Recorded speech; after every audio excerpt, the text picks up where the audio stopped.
ஒரு அழகான கடற்கரை, சுற்றுலா பயணிகள் நிறைய பேர் அங்க வந்து போறது வழக்கம். சனி ஞாயிறு கூட்டம் அதிகமா இருக்கும். அதோட விளைவு என்னங்கிறது அடுத்த நாள் தான் தெரியும். ஆமா, அந்த கடற்கரையை சுத்தப்படுத்துற தொழிலாளிகள் திங்கட்கிழமை ரொம்ப சிரமப்படுவாங்க.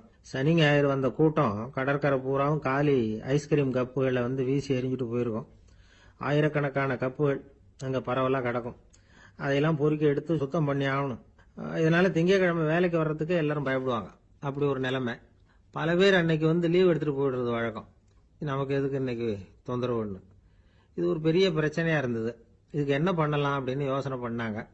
ஒரு ஆலோசனை கூட்டத்துக்கு ஏற்பாடு பண்ணாங்களாம். அந்த நகர நிர்வாக அலுவலர்கள், பணியாளர்கள் எல்லாரும் அதுல கலந்துகிட்டாங்க. கூட்டம் ஆரம்பமாச்சு. ஆரம்பத்துல சொன்னாங்க, இந்த பிரச்சனைக்கு ஒரு தீர்வு வேணும், என்ன பண்ணலாம், அதை முடிவு செய்யறதுக்கு தான் இந்த கூட்டம். இதுல நீங்க செய்ய வேண்டியது என்னன்னா, உங்களுக்கு தோன்றுகிற யோசனை எதுவா இருந்தாலும் சொல்லுங்க.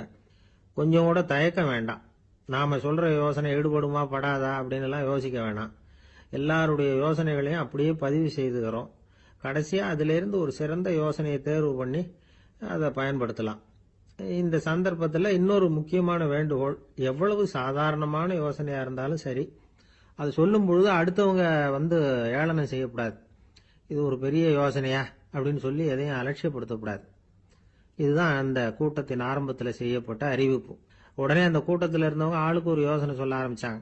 ஒருத்தர் எழுந்திருச்சார், இங்க வர்ற சுற்றுலா பயணிகள் கிட்ட ஆளுக்கு $10 ஒரு டெபாசிட் மாதிரி வைப்பு பணமா வாங்கிக்கணும். காலி ஐஸ்கிரீம் கப்பை திருப்பி கொடுத்தா அந்த பணத்தை திருப்பி கொடுத்துடலாம். இப்படி ஒரு ஏற்பாடு பண்ணிட்டா கப்புகளை தேடி பொறுக்கிட்டு இருக்க வேண்டியதில்லை, எல்லாம் ஒரே இடத்துக்கு வந்து சேர்ந்துரும். அப்படியே நாம வந்து தூக்கிட்டு போய் ஒரு இடத்துல கொட்டி போடலாம் அப்படின்னாரு. இன்னொருத்தர் எழுந்திருச்சார், கப்பை வந்து கீழே போட்டா $50 அபராதம் அப்படின்னு அங்கங்க போர்டு எழுதி வச்சுடலாம். கப்புகளை போடுறதுக்கு அங்கங்க பெரிய கூடைகளை வச்சுடலாம். நாம சாவகாசமா அந்த கூடைகளை சேகரம் பண்ணிக்கலாம் அப்படின்னாராம். இன்னொருத்தர் எழுந்திருச்சு கொஞ்சம் கோபமா பேசினார். கப்புகளை வந்து அவங்க வாயிலேயே திணிச்சுடணும், அதுகளை மொன்னு சாப்பிட்டு பார்த்தா தான் தெரியும் அது எவ்வளவு கஷ்டங்கிறது அப்படின்னு ரொம்ப கடுமையா பேசியிருக்காரு. இது வேடிக்கையா தெரிஞ்சாலும் இந்த யோசனையும் பதிவு செஞ்சுக்கிட்டாங்களாம். இப்படி பல யோசனைகள். கடைசியா எல்லாத்தையும் படிச்சு பார்த்துட்டு பரிசீலனை பண்ணாங்க. அப்புறம் தான் யோசனை வந்தது. இவர் வேடிக்கையா சொன்னது, கப்புகளை அவங்கவுங்க வாயிலேயே திணிச்சு சாப்பிட சொல்லணும், அதுதான் தண்டனைன்னார்ல. ஏன் அப்படி சாப்பிடுறது மாதிரியே கப்புகளை தயார் பண்ணா என்ன அப்படின்னு சிந்திக்க ஆரம்பிச்சாங்களாம். ஆகா, அதுதான் சரின்னு ஒரு முடிவுக்கு வந்தாங்க. அதுல இருந்து உருவானது தான் இந்த வேஃபர் கப்ஸ். ஐஸ்கிரீமை சாப்பிட்டு முடிச்சதும் கப்பையும் சாப்பிட்டுடலாம். கோன் ஐஸ்கிரீம் சாப்பிடுறோம்ல, அதுதான். அமெரிக்காவில் மியாமி கடற்கரையில ரொம்ப காலமா இருந்துகிட்டு வந்த குப்பை பிரச்சனைக்கு இப்படிதான் ஒரு தீர்வு வந்துதான். இதுல இருந்து நாம புரிஞ்சுக்க வேண்டியது என்னன்னா, நாம அன்றாட எத்தனையோ பிரச்சனைகளை சந்திக்கிறோம், அதுக்கெல்லாம் தீர்வு உண்டு. அது எங்க ஒளிஞ்சிருக்குன்னு கண்டுபிடிக்கணும். அந்த அந்த யோசனையையும் நல்லா தீவிரமா யோசிக்கணும். யாரு என்ன யோசனை சொன்னாலும் அதை வந்து அலட்சியப்படுத்தக்கூடாது, அக்கறையோட கவனிக்கணும், அதை யோசிச்சு பார்க்கணும். ஒரு அம்மா தன்னோட வீட்டுக்காரரை ஒரு மனநல மருத்துவர்கிட்ட அழைச்சிட்டு வந்தாங்களாம். டாக்டர், இவருக்கு கோன் ஐஸ்கிரீம் பிடிக்கல, பேப்பர் கப்புல இருக்கிற ஐஸ்கிரீம் தான் வேணும்னு அடம் பிடிக்கிறார் அப்படின்னாங்களாம். அது ஒன்றும் தப்பு இல்லையேன்னாராம் டாக்டர். இதுக்கு அந்த அம்மா சொன்னாங்களாம், இவர் கப்பு ஐஸ்கிரீம் வாங்குறதுல தப்பு இல்லை டாக்டர், பிரச்சனை அது இல்லை. அப்புறம் வேற என்னன்னு கேட்டிருக்காரு. வாங்கினதும் ஐஸ்கிரீமை கீழே கொட்டிவிட்டு அந்த பேப்பர் கப்பை மட்டும் விரும்பி சாப்பிடுறார், அதனாலதான் உங்ககிட்ட அழைச்சிட்டு வந்தேன் அப்படின்னு. ஒரு சிகை அலங்கார கூடம். ரொம்ப சுறுசுறுப்பா எல்லாரும் வேலை செஞ்சுட்டு இருக்கிறாங்க. முடிவெட்டிக்க வந்திருக்கிறவங்க நிறைய பேர், எல்லாரும் வரிசையா உட்காந்துருக்கிறாங்க. அந்த சமயத்துல திடீர்னு கதவை திறந்துட்டு ஒருத்தர் உள்ள வர்றார். அவரு ஒரு பெரிய மனிதர். அவரும் முடிவெட்டிக்கிறதுக்காக தான் உள்ள வந்திருக்கிறார். அவரை பார்த்த உடனே அங்க வரிசையில் உட்காந்துருந்தவங்க எல்லாரும் எழுந்திருச்சு அவர்கிட்ட வந்துட்டாங்க. அவரை சுத்தி நின்றுட்டாங்க. எப்படி இருக்கிறீங்க, நல்லா இருக்கீங்களா அப்படின்னு விசாரிக்க ஆரம்பிச்சுட்டாங்க. எல்லாம் முடிஞ்சதும் வந்தவர் கேட்டார், வரிசையில கடைசியா இருக்கிறவர் யார் அப்படின்னு கேட்டார். ஏன்னு கேட்டாங்க. நான் அதுக்கு அடுத்தபடியா உட்காரணும், அதுக்காக தான் கேட்கறேன் அப்படின்னார். உடனே அங்க இருந்தவங்க எல்லாம் என்ன சொன்னாங்க தெரியுமா, நீங்க வந்து வரிசையில காத்திருக்க கூடாது, நீங்க அரசாங்கத்தின் தலைவர், உங்களுக்கு நேரம் முக்கியம், அதனால நீங்க முன்னாடி போங்க அப்படின்னு சொன்னாங்க. ஆனா அதை அவர் கேட்கல. தோழர்களே, உங்களுடைய கருத்துக்கு ரொம்ப நன்றி. எல்லாரும் வரிசையா தான் வரணும், அதுதான் முறை. வரிசையில வரணுங்கிற நடைமுறையை நானும் பின்பற்ற விரும்புறேன். நாம எல்லாரும் சமமானவர்கள் அப்படின்னார். இப்படி சொல்லிவிட்டு வரிசையில கடைசியா இருந்த ஒரு நாற்காலியில போய் உட்காந்துக்கிட்டார். தன் சட்டை பையில இருந்த ஒரு செய்தித்தாளை எடுத்தார், படிக்க ஆரம்பிச்சிட்டார். ஆனா அங்க இருந்தவங்களால இதை வந்து பார்த்துக்கிட்டு சும்மா இருக்க முடியல. ஒருத்தர் எழுந்திருச்சு வந்தார். ஐயா, இப்ப என்னுடைய முறை வந்திருக்குது, நான் தான் போக வேண்டிய முறை. உங்களை இங்க காத்திருக்க வைக்கிறத விட ஒரு 5 ஆண்டுகளுக்கு கூட நான் முடிவெட்டிக்காமே இருந்துட முடியும் அப்படின்னார். அவர் மறுபடியும் சொன்னார், ஐயா, நீங்க வரிசை முறையை தாண்டி போக விருப்பப்படல, சரி, ஆனா என்னுடைய முறையை மாத்தி கொடுக்கறதுக்கு எனக்கு முழு உரிமை இருக்குது. இதுக்கு பதிலா உங்களுடைய கடைசி இடத்தை நான் எடுத்துக்கிறேன், இதை நீங்க மறுக்க முடியாதுன்னார். அங்க இருந்த மற்றவங்களும் இதை ஒரு மனசா வற்புறுத்த ஆரம்பிச்சிட்டாங்க. அந்த பெரிய மனிதர் பார்த்தார், சரின்னு கடைசியா ஒத்துக்கிட்டார். அவர் யார் தெரியுமா? அவர் தான் மாவீரர் லெனின். ரஷ்யாவில் கிரெம்ளின் சிகை அலங்கார கூடத்துல தான் இது நடந்தது. எல்லாரும் இந்நாட்டு மன்னர்கள்னு வாயளவுல பேசுறதுல என்ன பிரயோஜனம்? நாம எல்லாரும் சமம்ங்கிறத நடைமுறையில கடைபிடிச்சு காட்டினவங்க கொஞ்சம் பேர் தான். அவங்கள ஒருத்தர் தான் லெனின். வரிசையில் நின்று வர்றதுங்கிறது ஒரு சிறந்த பண்பு, உயர்ந்த பண்பு. இன்னைக்கு பல இடங்கள்ல அது நமக்கு தேவைப்படுது. ஒரு ரேஷன் கடைவாசல், கடை திறக்கிறதுக்கு முன்னாடியே எல்லாரும் வரிசையில் நின்றுட்டாங்க. கடைசியா வந்த ஒருத்தர் கியூவில் முன்னாடி போறதுக்கு முயற்சி பண்றார். ஏற்கனவே நின்றுட்டு இருக்கிறவங்க அவரை முன்னாடி போறதுக்கு விட மாட்டேங்கிறாங்க. கடைசியா போய் நில்லையா அப்படின்னு எல்லாரும் கத்துறாங்க. அது அவர் காதுல வாங்கல. முண்டி அடிச்சுக்கிட்டு முன்னாடி போறதுக்கே முயற்சி பண்ணிட்டு இருக்கிறார். எல்லாரும் சேர்ந்து அவரை வலுக்கட்டாயமா இழுத்து கொண்டாந்து பின்னாடி கொண்டு போய் நிறுத்திவிட்டாங்க. நிறுத்திவிட்டு சொன்னாங்க, இதை பாருப்பா, நாங்க இருக்கிற வரைக்கும் நீங்க முன்னாடி போய் எதையும் வாங்க முடியாது, தெரிஞ்சுக்கோ அப்படின்னாங்க. இப்போ அந்த ஆள் சொன்னாராம், நான் இங்க பின்னாடி நிக்கிற வரைக்கும் நீங்களும் எதுவும் வாங்க முடியாது அப்படின்னாராம். ஏன்னு கேட்டிருக்கிறாங்க. நான் தான் அந்த கடையை திறக்க வேண்டிய ஆள் அப்படின்னா கேட்டான். ஒரு நாள் ராமர் அரசவையில உட்கார்ந்துருக்கிறார். ராமராஜ்யம் நடந்துகிட்டு இருந்த நேரம். அந்த சமயத்துல ஒரு நாய் அரச சபைக்கு வந்துதான். அது தலையில அடிபட்டு ரத்தம். அந்த கோலத்துல அது அங்க வந்தது. எல்லாரும் ஆச்சரியமா அதை பார்த்தாங்க. ராமரும் அந்த நாயை பார்த்தார். நீங்க வந்த காரியம் என்ன, என்ன நடந்தது, எதுவா இருந்தாலும் பயப்படாம சொல்லு அப்படின்னார். உடனே அந்த நாய் மெதுவா சொல்ல ஆரம்பிச்சுதான். ஐயா, நான் தெருவில் போய்கிட்டு இருந்தேன். வழியில ஒருத்தர் வந்தார். அவர் வேத சாஸ்திரம்லாம் படிச்ச பெரியவர். அவர் எந்த காரணமும் இல்லாம அவர் கையில வச்சிருந்த குச்சியால என் தலையில அடிச்சுட்டார். அதுதான் தலையில ரத்தம். இதை நீங்க விசாரிச்சு தகுந்த தீர்ப்பு வழங்கணும் அப்படின்னு தான் அந்த நாய். ராமர் பார்த்தார். உடனே தன்னுடைய காவலர்களை அனுப்புனார். அந்த ஆளை எங்க இருந்தாலும் போய் கொண்டுட்டு வாங்க அப்படின்னு விட்டார். காவலர்கள் போனாங்க. அந்த ஆளை பிடிச்சி கொண்டு வந்துட்டாங்க. அரண்மனைக்கு வா அப்படின்னு சொல்லி கூப்பிட்டுட்டு வந்துட்டாங்க. என்ன நடந்ததுன்னு விசாரிச்சார் ராமர். அதுக்கு அந்த ஆள் சொன்னார், நான் வீதி வழியா வந்துகிட்டு இருந்தேன். குறுக்க இந்த நாய் வந்தது. நான் அவசரமா போய்கிட்டு இருந்தேன். இது எனக்கு வழி விடாம குறுக்க பூந்து இடைஞ்சல் பண்ணிச்சு. எனக்கு கோபம் வந்துட்டுது. அதனால அடிச்சுட்டேன். வேத சாஸ்திரம் படிச்ச நான் என் வசம் இழந்து கோபப்பட்டது பெரிய தப்பு தான். அதை நான் ஒத்துக்கிறேன். குற்றத்தை ஒப்புக்கொள்றேன். எனக்கு என்ன தண்டனை கொடுக்கணுமோ அதை கொடுங்க, ஏத்துக்கிறேன் அப்படின்னு விட்டார். சரி, இப்ப அந்த ஆளுக்கு தண்டனை கொடுக்கணும். என்ன தண்டனை கொடுக்கறது யோசனை பண்ணார் ராமர். அதையும் அந்த நாய்கிட்டயே கேட்டார். நீயே சொல்லு, என்ன தண்டனை கொடுக்கலாம் இவருக்கு அப்படின்னார். இதுக்கு அந்த நாய் என்ன சொல்லிச்சு தெரியுமா?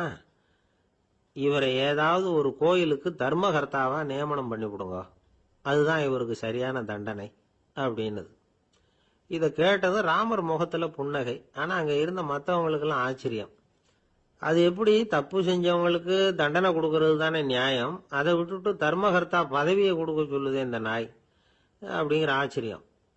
இந்த சந்தேகத்தை அந்த நாய்கிட்டயே கேட்டாங்க அங்க இருந்தவங்க. இதுக்கு அந்த நாய் பதில் சொல்லிச்சான். நான் போன பிறவியில ஒரு கோயிலுக்கு தர்மகர்த்தாவா இருந்தேன். எவ்வளவோ கவனமா எச்சரிக்கையா தான் என்னுடைய கடமைகளை எல்லாம் செஞ்சுக்கிட்டு வந்தேன். அப்படி இருந்தாலும் சில சமயங்கள்ல என்னையும் மீறி கோயில் செல்வத்தை நான் அனுபவிக்கிறதுக்கு காரணம் ஆயிட்டேன். ஒரு கோவிலுக்கு தர்மகர்த்தாவா இருக்கிறவங்க எப்படியும் இந்த பாவத்திலிருந்து தப்பிக்கிறது கஷ்டம். அதனாலதான் நான் இந்த பிறவியில நாயா பிறந்து இப்படி கஷ்டப்படுறேன்.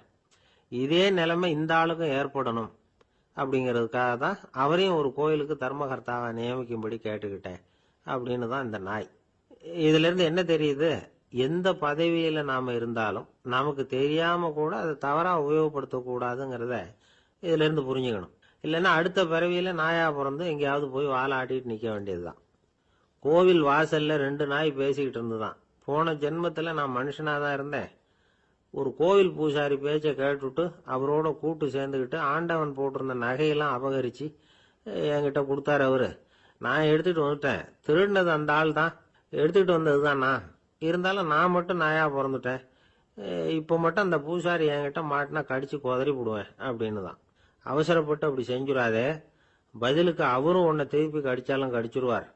ஏன்னா அவரும் இப்போ ஒரு நாயா தான் பிறந்திருக்கிறார் அப்படின்னு தான் இன்னொன்று. அது எப்படி உனக்கு தெரியும்னு தான் இது. நான் தானே அது அப்படின்னு தான் அந்த நிலம். ஒரு நண்பர் வந்தார். ரொம்பவும் இறுக்கமா உடை அணிஞ்சிருந்தார். அதாவது ஆடைக்குள்ள அவர் மாட்டிக்கிட்டு இருந்தது மாதிரி தெரிஞ்சது. ஏன் துணி குறைச்சலா எடுத்துட்டீங்களா அப்படின்னு கேட்டோம். இல்லைங்க, எனக்கு எப்பவுமே இறுக்கமா உடை அணியறது தான் பிடிக்கும் அப்படின்னார். ஒருத்தர் எப்படி உடை அணிகிறார் அப்படிங்கிறத வச்சே அந்த ஆள் எப்படிப்பட்டவர் அப்படிங்கிறத கண்டுபிடிச்சிடலாம். உடை அணிகிற விதம் ஒருத்தருடைய மனநிலையை வெளிப்படுத்துதான்.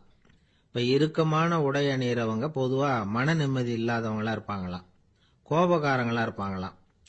ரொம்ப தொலைதொலைப்பா ஆடை அணிகிறவங்க இருக்கிறாங்கல்ல, அவங்கெல்லாம் அமைதியான ஆளா இருப்பாங்களாம், சாந்தமா இருப்பாங்களாம். இவங்கெல்லாம் போராடுறதுக்கு சரியா வரமாட்டாங்களாம். இப்படி ஒரு கணிப்பு இருக்குது. அதனாலதான் போர் வீரர்களுக்கெல்லாம் இறுக்கமான உடையை தான் கொடுக்கறது வழக்கம். ஆனா சன்னியாசிகளை பாருங்க, அவங்களுக்கெல்லாம் ரொம்ப தொலை உடைகள் தான். அவங்கெல்லாம் டைட் பேண்ட் போட்டுக்கிட்டு நிக்க மாட்டாங்க சன்னியாசிகள்லாம். அதே மாதிரி சன்னியாசிகள்லாம் காவி உடைய தேர்ந்தெடுக்கிறதுக்கும் காரணம் உண்டு. பல ஆண்டுகள் சோதனை செஞ்சு பார்த்துட்டு தான் சன்னியாசத்துக்கு காவி தான் சரி அப்படின்னு முடிவு பண்ணியிருக்கிறாங்க. இப்ப பௌதீக விஞ்ஞானப்படியும் அதுதான் சரி. அதாவது சூரிய ஒளியில 7 வண்ணங்கள் உண்டு. ஒரு பொருள் மேல அது விழும் பொழுது அந்த பொருள் நமக்கு சிவப்பா தெரிஞ்சதுன்னா அந்த பொருள் சிவப்பை தவிர மற்ற எல்லா நிற கதிர்களையும் உள்வாங்கிக்கிட்டு சிவப்பு நிறத்தை மட்டும் வெளியில விடுது. அதாவது விலக்கி விடுது. அதனாலதான் அந்த பொருள் சிவப்பா தெரியுது. உடல் ஆரோக்கியத்துக்கு ஓரளவு சிவப்பு தேவைப்படுது. அதனாலதான் காவி உடை அணிஞ்சா சூரிய ஒளி ஓரளவு சிவப்பை விலக்கிவிடும். அதாவது சிவப்பின் பலனும் கிடைக்கும், இந்த சிவப்பின் கெடுதலும் இல்லை அப்படின்னு யோசனை பண்ணாங்க. காவி உதய வேளையின் நிறம். கீழ் வானத்துல கதிர் உதிக்கிற வேளையில முதல் ஒளி தோன்றுகிற நேரத்துல காவி நிறம் தான் கசியும். தியானம் செய்யறப்போ முதல்ல காணக்கூடிய ஒளி காவி நிறம் தான். தியானத்தின் உச்ச நிலையின் நிறம் நீலம். தியானம் காவி நிறத்துல ஆரம்பமாகி நீல நிறத்துல நிறைவடைகிறது அப்படிங்கிறார் ஓஷோ. நீலம் தியான சிகரம், காவி தியான ஆரம்ப குறியீடு, ஒரு சன்னியாசியின் ஆரம்ப தரிசனம் அப்படிங்கிறார் அவர். ஒருத்தர் நாள் பூரா காவி உடைய அணிஞ்சிருந்தா அந்த நிறம் அவருக்கு தியானத்தை பற்றிய நினைவை ஊட்டிக்கிட்டே இருக்கும். இப்படியே ஆடைக்கும் தியானத்துக்கும் இடையில ஒரு தொடர் ஏற்படுது. ஒரு துறவியின் உள்ளார்ந்த பண்பா அது மாறுது. கடை வீதியில ஒரு பொருள் வாங்க போறோம். அது மறந்துடக்கூடாதுங்கிறதுக்காக ஞாபகம் முடிச்சு போட்டுக்கிறோம். அந்த முடிச்சுக்கும் பொருளுக்கும் தொடர்பு இல்லை. ஆனா கடை வீதிக்கு போன உடனே அந்த முடிச்சு அந்த பொருளை ஞாபகப்படுத்துது. அதாவது அந்த முடிச்சு ஒரு தொடர்பு அம்சமா அமையுது. அது மாதிரிதான் காவி உடையும். ஒரு துறவி நடக்கும் பொழுது, சாப்பிடும் பொழுது, குளிக்கும் பொழுது அவருடைய காவி உடை அவருக்கு ஞாபகப்படுத்திக்கிட்டே இருக்கும். அது ஒரு நிலைப்படுத்தப்பட்ட நினைவாக ஞாபக முடிச்சாக மாறிடுது. காவி ஆடை இல்லைன்னா ஒருத்தரால துறவியாக முடியாதுன்னு அர்த்தம் இல்லை. அதே நேரத்துல காவி ஆடையால ஒன்னும் பிரயோஜனம் இல்லை, அதுல ஒன்னும் அர்த்தம் இல்லை அப்படின்னு சொல்லிட முடியாது. இதுதான் உண்மை. இவ்வளவு தூரம் காவி ஆடையை பத்தி சொல்றதுனால எல்லாரும் சன்னியாசியா போடுங்கோ அப்படின்னு நாம சொல்றதாக யாரும் நினைச்சிடக்கூடாது. மனசுக்கும் நிறத்துக்கும் உள்ள சம்பந்தத்தை தெரிஞ்சுக்கிறதுக்காக தான் இவ்வளவு. நமக்கு தெரிஞ்ச நண்பர் ஒருத்தர் இருக்கிறார், ஆபீஸ்ல வேலை பார்க்கிறவர். ஒவ்வொரு மாசமும் 20ஆம் தேதிக்கு பிறகு அவரை போய் பாத்தீங்கன்னா காவி உடை அணிஞ்சுக்கிட்டு, கண்ணை மூடிக்கிட்டு, கை ரெண்டையும் விரிச்சு வச்சுக்கிட்டு தியானத்திலேயே உட்காந்துருப்பார். ஏன் இப்படி பண்றீங்கன்னு கேட்டேன். அதாவது 20ஆம் தேதிக்கு பிறகு என் கையில ஒரு பைசா கூட கிடையாது, ஒரு சன்னியாசி லெவல்ல இருக்கிறேன், என்கிட்ட எதுவும் செலவுக்கு கேட்காத அப்படின்னு என் மனைவிக்கு நாசூக்கா உணர்த்துறதுக்காக அப்படி உட்கார்ந்துருப்பேன் அப்படின்னு விளக்கம் கொடுக்கிறார். நமக்கு முன்னாடி நமக்கு வேண்டிய ஒருத்தர் ஒரு கிளாஸ்ல நமக்கு பழச்சாறு கொண்டாந்து வைக்கிறாருன்னு வச்சுங்க. உடனே நாம என்ன பண்ணுவோம்? எடுத்து கிடுகிடுன்னு சாப்பிட்ருவோம், அடுத்தவங்க யாரும் வர்றதுக்குள்ள. அதை விட்டுட்டு அதை கொண்டாந்து வச்சவர்கிட்டயே அதோட விலை என்ன அப்படி இப்படின்னு நான் கேட்டுக்கிட்டு இருப்போம். நாம கேட்க மாட்டோம். ஆனா காந்திஜி அப்படி கேட்டாராம். எப்ப தெரியுமா? 1935. அந்த வருஷம் மே மாசத்துல ஒரு நாள் காந்திஜி டெல்லியில இருக்கிறார். அப்ப அவருக்கு 2 டம்ளர் மாம்பழச்சாறு கொண்டாந்து கொடுக்குறாங்க. அதை வாங்குறார். இதோட விலை என்ன அப்படின்னு கேட்டார் காந்திஜி. யாருகிட்ட கேட்டாருன்னா மனுபென் காந்தி கிட்ட கேட்கிறார். அவங்க தான் கொண்டாந்து கொடுக்குறாங்க. காந்திஜிக்கு உதவி செய்யறதுக்காக அவர் கூடவே இருந்தவங்க அவங்க. அவங்க கிட்ட தான் கேட்கிறாரு. காந்திஜி சும்மா வேடிக்கைக்காக இப்படி கேட்கிறாருன்னு நினைச்சுட்டாங்க அந்த அம்மா.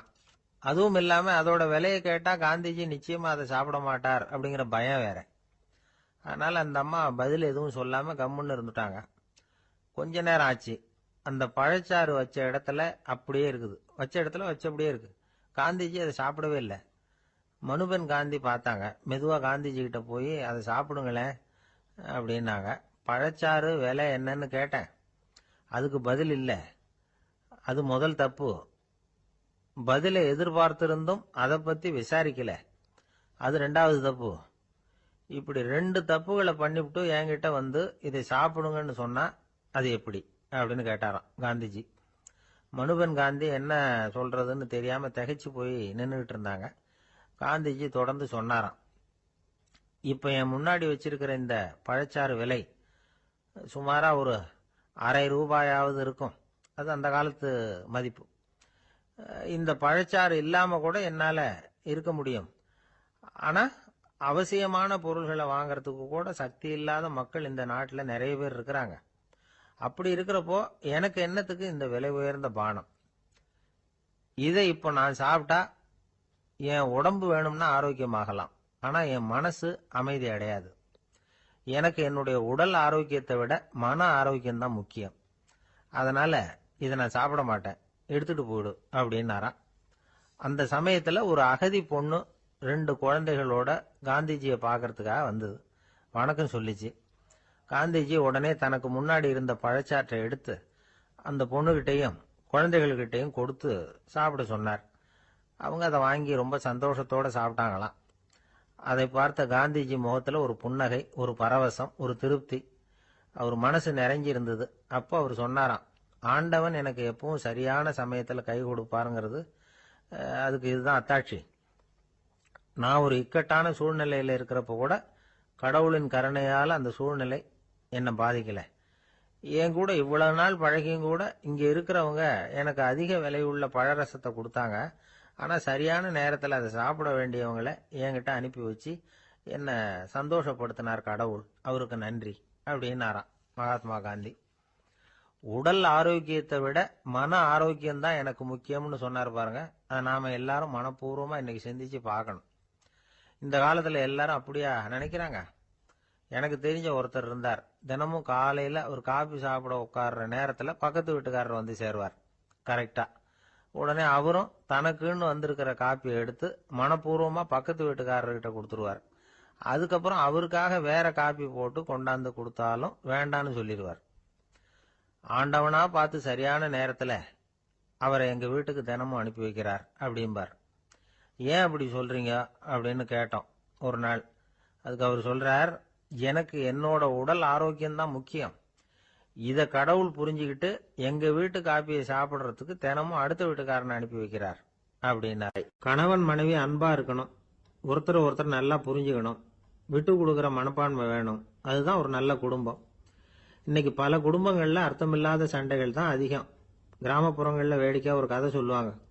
ஒரு ஊர்ல ஒரு ஆள் இருந்தான். வேலை வெட்டி இல்லாம சும்மாவே இருந்தான். அவனுக்கு கல்யாணம் பண்ணி வச்சாங்களாம். மனைவி வந்து சேர்ந்தா. சும்மாவே உட்காந்துருக்கிறியே, ஏதாவது சம்பாதிக்கிற வழியை பாரு அப்படின்ட்டு இருக்கா. அதுக்கு தான் யோசனை பண்ணிட்டு இருக்கிறேன், ஒரு அருமையான ஐடியா அப்படின்னானா. என்ன அது சொல்லு அப்படின்ட்டு இருக்கா. அவ ஒரு ஆட்டுக்குட்டி வாங்க போறேன்னு இருக்கான். அதை வாங்கி என்ன பண்ண போறேன்னா, அந்த குட்டி வளரும், பெருசாகும், அதுக்கப்புறம் அது நிறைய குட்டி போடும் அப்படின்ட்டு இருக்கான். சரி, அப்புறம் என்ன, அதையெல்லாம் சந்தையில் கொண்டுட்டு போய் வித்துவிட்டு அந்த காசுக்கு ஒரு எருவு மாடு வாங்கலாம். சரி, அது எதுக்கு? எருவு மாடு நிறைய பால் கொடுக்கும், அதை கொண்டுட்டு போய் பால் பண்ணையில் கொடுப்பேன், அல்லது நானே வித்துருவேன், கை நிறைய காசு கிடைக்கும். அதுக்கப்புறம் ஒரு பசுமாடு வாங்குவேன், பாலையும் விற்கலாம், நாமளும் காய் போட்டு சாப்பிடலாம், இப்படிலாம் சொல்லியிருக்கான். அப்போ அந்த பொண்ணு சொல்லிச்சான், அடுத்த தெருவில் இருக்கிற எங்க அம்மா வீட்டுக்கும் கொஞ்சம் பால் கொடுத்து அனுப்பலாம் அப்படின்ட்டு இருக்கான் அந்த பொண்ணு. இந்த இடத்துல கணவனுக்கு கோவம் வந்துட்டுது. அது எப்படி உங்க அம்மா வீட்டுக்கு எதுக்கு கொடுக்கணும், அதெல்லாம் முடியாதுன்னு இருக்கான். இந்த இடத்துல சண்டை ஆரம்பமாயிட்டுது. கொஞ்ச நேரத்துல 2 பேரும் சத்தம் போட ஆரம்பிச்சுட்டாங்க. கடுமையான சண்டை நடக்கிறத பக்கத்து வீட்டுக்காரன் காதுல வாங்கினான். அவன் ஓடியாந்தான். அவனுக்கு தெரியும், வாங்காத மாட்டுக்காக இப்படி சண்டை போட்டுக்கிட்டு இருக்கிறாங்கிறது அவனுக்கு புரியும். அவன் ஓடி வந்து சொன்னான், ஏண்டா உன்னோட பசுமாட்டை ஒழுங்கா கட்டி போடக்கூடாதான்னு இருக்கான். என்னடா சொல்றேன்னா இவன், உன் மாடு என் தோட்டத்தில் வந்து மேய்ஞ்சுட்டுது, பயிரெலாம் நாசமாயிட்டுது, 10,000 ரூபா அளவுக்கு சேதம், அதை வாங்கிட்டு போகிறதுக்கு தான் வந்தேன், குடுறா 10,000 நானா. இவன் அரண்டு போயிட்டான். அப்புறம் சொன்னான், டேய் நான் இன்னும் மாடே வாங்கலையே, அதுக்குள்ளே அது வந்து எப்படிடா உன் தோட்டத்தில் மேயும், என்னடா உளர்றேன்னு இருக்கான். நீ தாண்டா இப்போ உளறிக்கிட்டு இருக்க, மாடே வாங்கலை, அதுக்குள்ளே எப்படிடா வந்து உன்னுடைய மனைவி அவங்க அம்மா வீட்டுக்கு பால் கொடுத்து அனுப்ப முடியும் அப்படின்னு அவன் கேட்டானா. நம்மளுக்கு இப்போ தான் புத்தி வந்துதான், அர்த்தமே இல்லாத சண்டை போட்டுக்கிட்டு இருக்கிறோம் அப்படிங்கிறத அவன் புரிஞ்சுக்கிட்டானான். இது நம்ம முன்னோர்கள் சொல்லியிருக்கிற ஒரு கதை. சண்டையில தான் அர்த்தம் இல்லையே தவிர கதையில் அர்த்தம் உண்டு. அதாவது இல்லாத விஷயங்களுக்காக சண்டை போட்டுக்கிட்டு இல்லறத்தை வீணாக்கிக்கிட்டு இருக்கிற மனிதர்கள் இன்றைக்கு நிறைய பேர் இருக்கிறாங்க. ஒருத்தன் தன்னுடைய மனைவியை பத்தி மாமனார்கிட்ட புகார் சொன்னானா, மாமா உங்க பொண்ணு அர்த்தமில்லாத சண்டை போடுறா, எதுக்கு எடுத்தாலும் எடுத்தெறிஞ்சு பேசுறா அப்படின்னு இருக்கான். நீ எப்படி மாப்பிள்ளை அதை சமாளிக்கிற அப்படின்னு கேட்டிருக்காரு அவரு. அவ எடுத்தெறியறது என் மேல படாம ஒதுங்கி நின்னுக்கிற அப்படின்னு நானா. இந்த உலகமே ஒரு நாடக மேடை, நாம எல்லாரும் நடிகர்கள். இது வந்து ஞானிகள் சொல்றது. இது ஒரு பக்கம் இருக்கட்டும். இந்த உலகத்துக்குள்ள எத்தனையோ நாடக மேடைகள், எத்தனையோ நடிகர்கள், எத்தனையோ நாடகங்கள், இதெல்லாம் எப்படி ஆரம்பமாச்சு, அதுதான் இன்னைக்கு தகவல். அதாவது ஆதி மனிதன் பேச ஆரம்பிக்கிறதுக்கு முன்னாடி சைகையாலேயே எல்லாத்தையும் சொல்லிட்டு இருந்தான். அதனால அப்பவே நடிப்பு ஆரம்பமாயிட்டுது. முதல்ல ஒரு வேட்டையத்தான் அவன் வந்து நடிச்சு காட்டியிருப்பான். இவன் எப்படி போனான், எதிரில் மிருகம் எப்படி வந்தது, அதோட எப்படி சண்டை போட்டான், எப்படி அடித்து கொண்டுகிட்டு வந்தான், இதை அப்படியே மற்றவங்களுக்கு நடித்து காட்டியிருப்பான். ஏன்னா மொழி கிடையாது. இந்த காலத்துல எல்லாம் நாடகங்களில் நடிக்கிறவங்கள நடிகர்கள்ங்கிறோம். ஒரு காலத்தில் இவங்களுக்கு என்ன பேர் தெரியுமா, திஸ்பியர்கள் அப்படின்னு பேரான். இதுக்கு காரணம் உண்டு. அதாவது 2000 வருஷத்துக்கு முன்னாடி கிரீஸ் நாட்டில் திசிபியஸ் அப்படின்னு ஒரு ஆள் இருந்தான். அவன் ஒரு பெரிய நாடக கலைஞன். அவன் சில இளைஞர்களை சேர்த்துக்கிட்டான், பயிற்சி கொடுத்தான், நாடக குழுவை உருவாக்கினான், நடிகர்களையும் நாடகத்துக்கு தேவையான பொருள்களையும் ஏற்றிக்கிட்டு போகிறதுக்கு ஒரு வண்டியையும் தயார் பண்ணான்.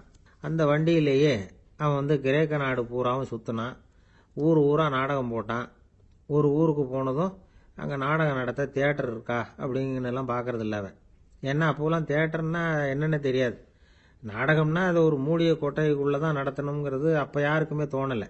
இந்த வண்டி போகும், அதுவே ஒரு பகுதி அப்படியே ஒரு மேடை மாதிரி விரிச்சிக்கும், அதில் ஏறி நின்றுக்கிட்டு நாடகத்தை நடித்து காட்டுவாங்களாம். மக்கள்லாம் எதிரில் தரையில் உட்காந்து அதை பார்த்துக்கிட்டு இருக்கிறது. உலகத்தின் முதல் நடமாடும் தியேட்டர் இதுதானா.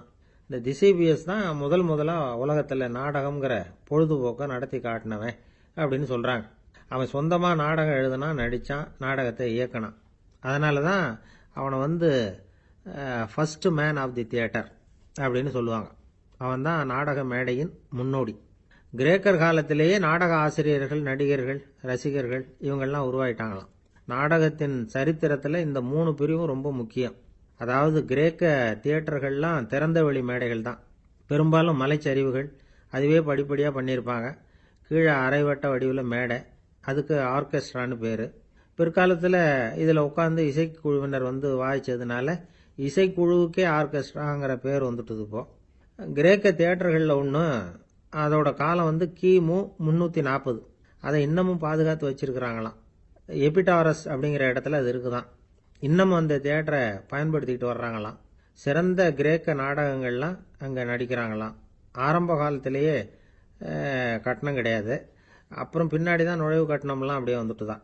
நடிகர்கள் வந்து பளபளப்பான ஆடைகள் உடுத்தியிருப்பாங்களாம், இந்த குதிகால் உயர்ந்த காலணிகள் போட்டிருப்பாங்களாம். இதெல்லாம் பழைய குறிப்புகள்.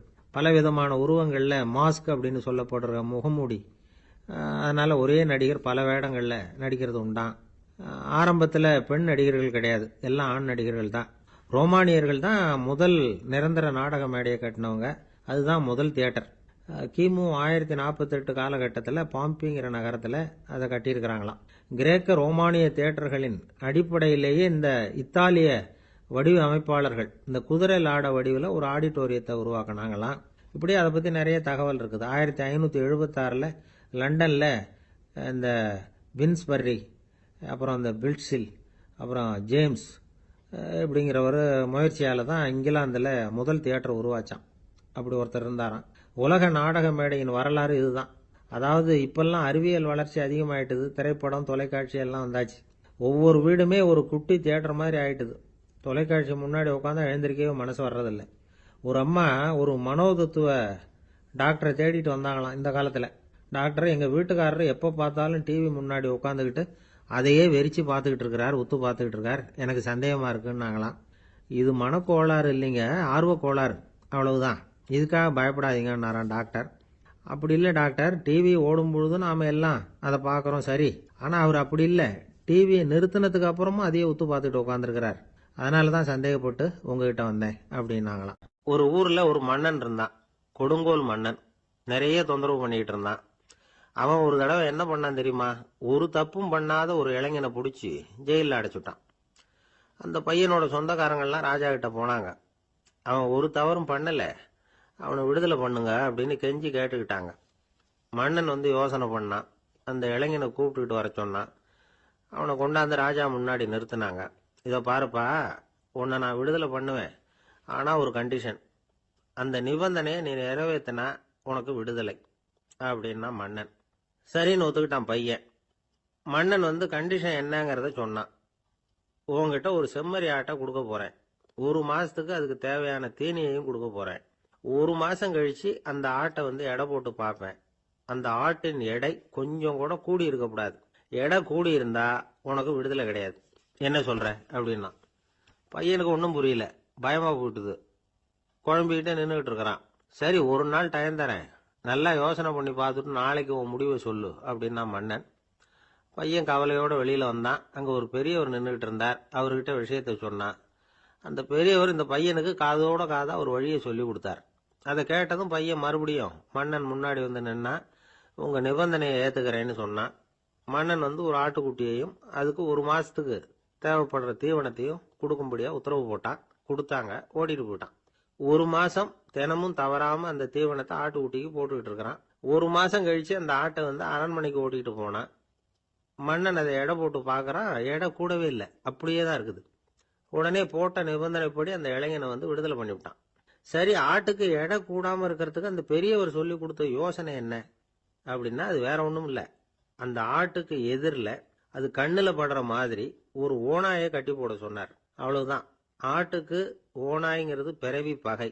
ஓநாயை பார்த்தா ஆடு நடுங்க ஆரம்பிச்சிரும், அவ்வளவு பயம். தினமும் அந்த ஆடு பயந்துகிட்டே தீனி சாப்பிட்டுது, எடை கூடல, அதுதான் ரகசியம்.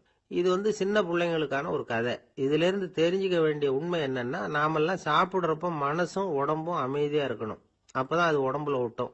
அவசரத்திலையும் பயத்திலையும் சாப்பிட்டா அது சரியா ஜீரணம் ஆகாது. இன்னொரு ராஜா இருந்தார். அவரும் ஒரு இளைஞனை ஜெயிலில் அடைச்சு விட்டார். விடுதலை பண்ணணும்னா ஒரு கண்டிஷன்னாரு. என்னன்னு கேட்டான். ஒரு ஆட்டுக்குட்டியை அவன் முன்னாடி கொண்டாந்து நிறுத்துவேன், நீ அதுகிட்ட ஒரு கேள்வி கேட்கணும், அதுக்கு சரியான பதிலை சொல்லணும், அப்படி செஞ்சுட்டா உனக்கு விடுதலைன்னார்.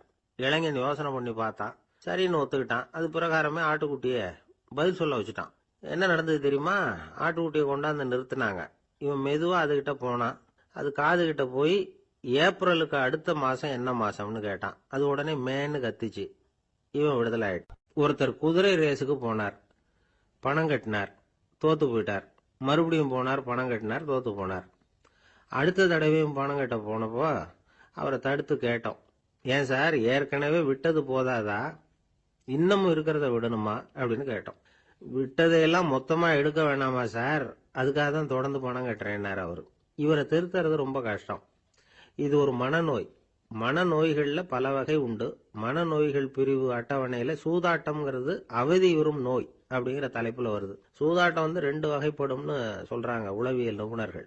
ஒரு வகை எப்படின்னா, நண்பர்களோட சேர்ந்துகிட்டு மகிழ்ச்சியும் கிளர்ச்சியும் அடையறதுக்காக ஈடுபடுறது, பிரச்சனைகளை தீர்க்கறதுல ஒரு ஆர்வம், கேளிக்கைக்காக கொஞ்சம் விட்டு பிடிக்கிறது அப்படிங்கிற மனுஷனுடைய அடி மனசுல உள்ள விபரீத பிணைய சுபாவம், இதெல்லாம் அதுக்கு காரணம்.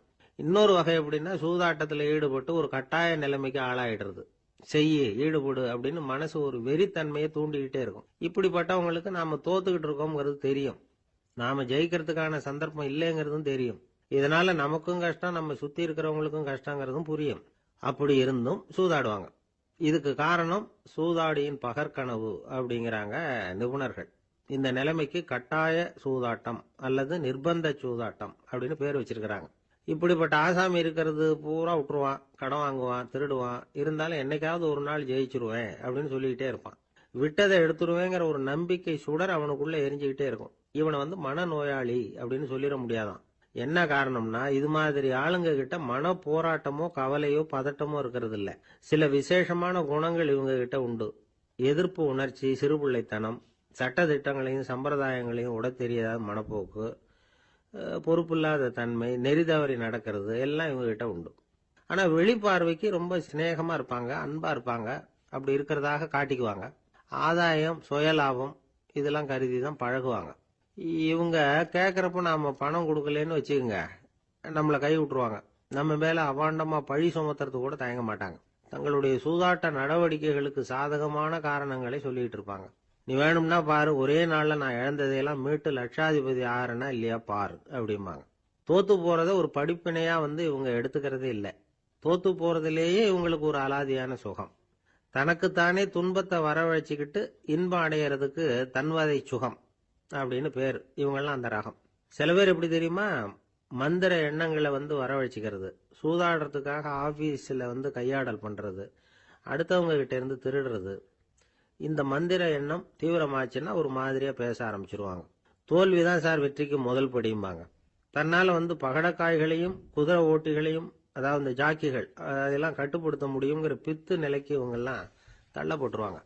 சில சூதாடிகள் ஆராய்ச்சி பார்த்ததுல என்ன தெரிய வந்தது தெரியுமா, அவங்கெல்லாம் குழந்தை பருவத்துல அன்புக்காக ஏங்கினவங்களாம், புறக்கணிக்கப்பட்டவங்களாம், உதவிகளை பெற முடியாதவங்க, இப்படிலாம் இருந்திருக்கிறாங்க. இவங்க வளர வளர மற்றவங்க சௌகரியம் பற்றி அக்கறை இல்லாதவங்களா ஆயிடுறாங்க. அதிர்ஷ்ட தேவதை தன்னோட இருக்கிறாங்க அப்படிங்கிற அசையாத நம்பிக்கை இவங்களுக்கு. இவங்களை திருத்துறது ரொம்ப கஷ்டம். அதனால பந்தயம், சூதாட்டம் இது மாதிரியான விஷயங்களை விட்டு விலகியே இருக்கிறது தான் நமக்கு நல்லது. ஒரு ஆள் சொன்னான், என்னுடைய குதிரை வேகமா ஓடுறதுக்கு என்ன வழி அப்படின்னு கால்நடை மருத்துவர்கிட்ட யோசனை கேட்டேன். அவர் ஒரு பாட்டில் நிறைய மாத்திரைகளை கொடுத்து தினம் 2 மாத்திரை வீதமா கொடுக்க சொன்னார். முத நாள் 2 மாத்திரையை கொடுத்துட்டு அது மேலே ஏறி உட்கார்றதுக்கு போனேன். அவ்வளவுதான். அதுக்குள்ள அது அம்பு மாதிரி பாஞ்சு ஓடி போச்சு. நான் இன்னும் உட்காரவே இல்லை, அதுக்குள்ள பாஞ்சு ஓடி போச்சு அப்படின்னா. அடடா, அப்புறம் நீங்க என்ன பண்ணீங்க அப்படின்னு கேட்டாங்க. என்ன பண்றது, மீதி மாத்திரை பூராவே நான் முழுங்கி விட்டு அதுக்கப்புறம் துரத்தி பிடிச்சி அது மேலே ஏறி உட்கார்ந்தேன் அப்படின்னா அவன். ஒரு நீதிமன்றம், அங்க ஒரு கொலை வழக்கு சம்பந்தமா விசாரணை நடந்துகிட்டு இருக்குது. அந்த வழக்கறிஞர் ரொம்ப தீவிரமா வாதாடிக்கிட்டு இருக்கிறார். தன்னுடைய கட்சிக்காரர் நிரபராதிங்கிறது அவருக்கு நல்லா தெரியும். அதனாலதான் அவர் சார்பா வாதாடுறதுக்கே ஒத்துக்கிட்டார். அப்படி அவர் மும்முரமா வாதாடிக்கிட்டு இருக்கிற சமயத்துல அவசரமா தந்தி ஒன்று சேர்ந்தது.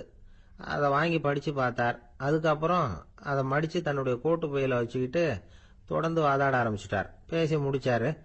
அதுக்கப்புறம் அங்க கோர்ட்ல இருந்த சக வக்கீல்கள் அவர்கிட்ட வந்தாங்க. தந்தி ஒன்று வந்ததே, என்ன விஷயம் அப்படின்னு விசாரிச்சாங்களாம். அப்போ அவர் சொல்லியிருக்கிறார், ஊர்ல சிகிச்சைக்காக போயிருந்த என்னுடைய மனைவி இறந்து போனதா தந்தி வந்திருக்குது அப்படின்னாராம். மற்ற வக்கீல்களுக்கு அதிர்ச்சி. என்னங்க இது, மனைவி இறந்ததை விட கேஸ் முக்கியமா உங்களுக்கு அப்படின்னு கேட்டிருக்கிறாங்க. இறந்து போன என் மனைவி மறுபடியும் திரும்பி வர போறதில்ல. ஆனா என்னுடைய கட்சிக்காரர் ஒரு கொலை வழக்கில் மாட்டிக்கிட்டார். அவரோ நிரபராதி. அவர் உசுரை நான் காப்பாற்ற வேணாமா, இதுதான் என்னுடைய கடமை அப்படின்னாராம். இப்படி இவர் சொன்னது எல்லாரும் அப்படியே திகைச்சு போய் நின்னுட்டாங்களாம். சரி, கடமைக்கு முக்கியத்துவம் கொடுத்த அந்த வழக்கறிஞர் யார் தெரியுமா? அவர் தான் இரும்பு மனிதர் சர்தார் வல்லபாய் பட்டேல். குஜராத் மாநிலத்தில் 1875 அக்டோபர் 31 அன்றைக்கு ஜாவேரி பாய் அப்படிங்கிறவருக்கு 4வது பிள்ளையா அவர் பிறந்தாராம். இந்த ஜாவேரி பாய் யார் தெரியுமா? ஜான்சி ராணி லட்சுமி பாய் போர் படையில ஒரு வீரரா பணிபுரிஞ்சவர். இளம் வயசுல வல்லபாய் படேல் ரொம்ப சிரமப்பட்டு படிச்சிருக்கார். விடாமுயற்சி வெற்றியை கொடுத்தது. கல்லூரியிலையும் காலடி வச்சார். அதுக்கப்புறம் வக்கீல் பட்டத்தையும் வாங்கினார். பிரிட்டிஷ் ஆட்சி நடந்துகிட்டு இருந்த சமயம் குஜராத்தை சேர்ந்த பர்டோலி தாலுகாவில் விவசாயிகள் மேல அரசாங்கம் திடீர்னு நில வரியை வசதி விட்டுதான். ஏழை விவசாயிகள் ரொம்ப கஷ்டப்பட்டிருக்காங்க. அரசாங்கம் வரி செலுத்தாத விவசாயிகளின் நிலங்களை எல்லாம் ஜப்தி செஞ்சுதான். அரசாங்கத்தை எதிர்க்கிறவங்களெல்லாம் கைது பண்ணி சிறையில் அடைச்சுட்டாங்களாம். சில பேர் வீடு வாசல் ஆடு மாட்டையெல்லாம் வித்து கூட வரி கட்ட வேண்டிய நிலைமைக்கு ஆளாயிட்டாங்க.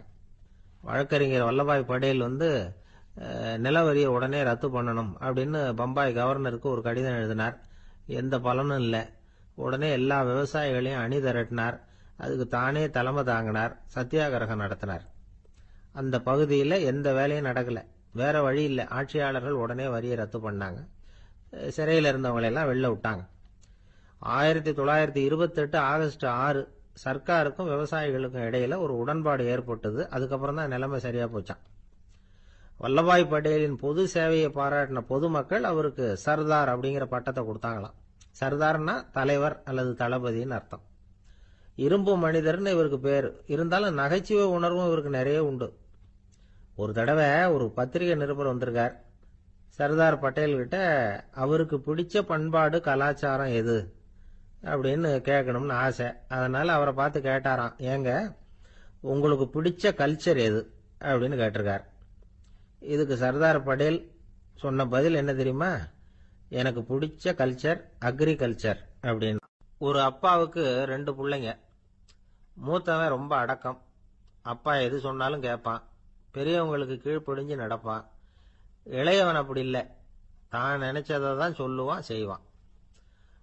அடுத்தவங்க சொல்றதை கேட்க மாட்டான், அடங்கி நடக்க மாட்டான். இந்த 2 பேர்ல யாரை உங்களுக்கு பிடிக்கும்? பெரியவனை தான் பிடிக்கும். ஏன்னா அவன் தான் சொல்ற பேச்சை கேட்கறவன் அப்படின்னு சொல்லுவீங்க. ஆனா ஒரு ஞானி என்ன சொல்றாரு தெரியுமா?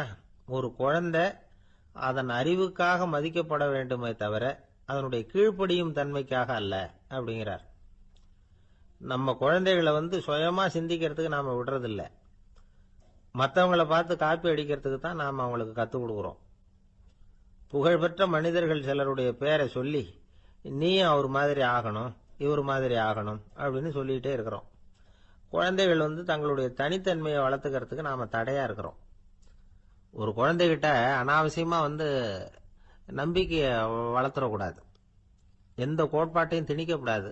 நாம ஏற்கனவே அர்த்தமில்லாத கருத்துக்களையும் கொள்கைகளையும் மனசுல போட்டு நிரப்பி வச்சிருக்கிறோம். இந்த உலகத்துக்கு புதுசா சேர்ந்திருக்கிற ஒரு குழந்தையின் தூய்மையான மனசுல நம்ம கருத்துக்களை அறிமுகம் செய்ய அல்லது திணிக்கிறதுக்கு நமக்கு எந்த அதிகாரமும் கிடையாது. ஒரு குழந்தைய நீ இந்த மதத்தை சேர்ந்தவன் அப்படின்னு பிறந்ததுமே ஒரு முத்திரை குத்தி போடுறோம்.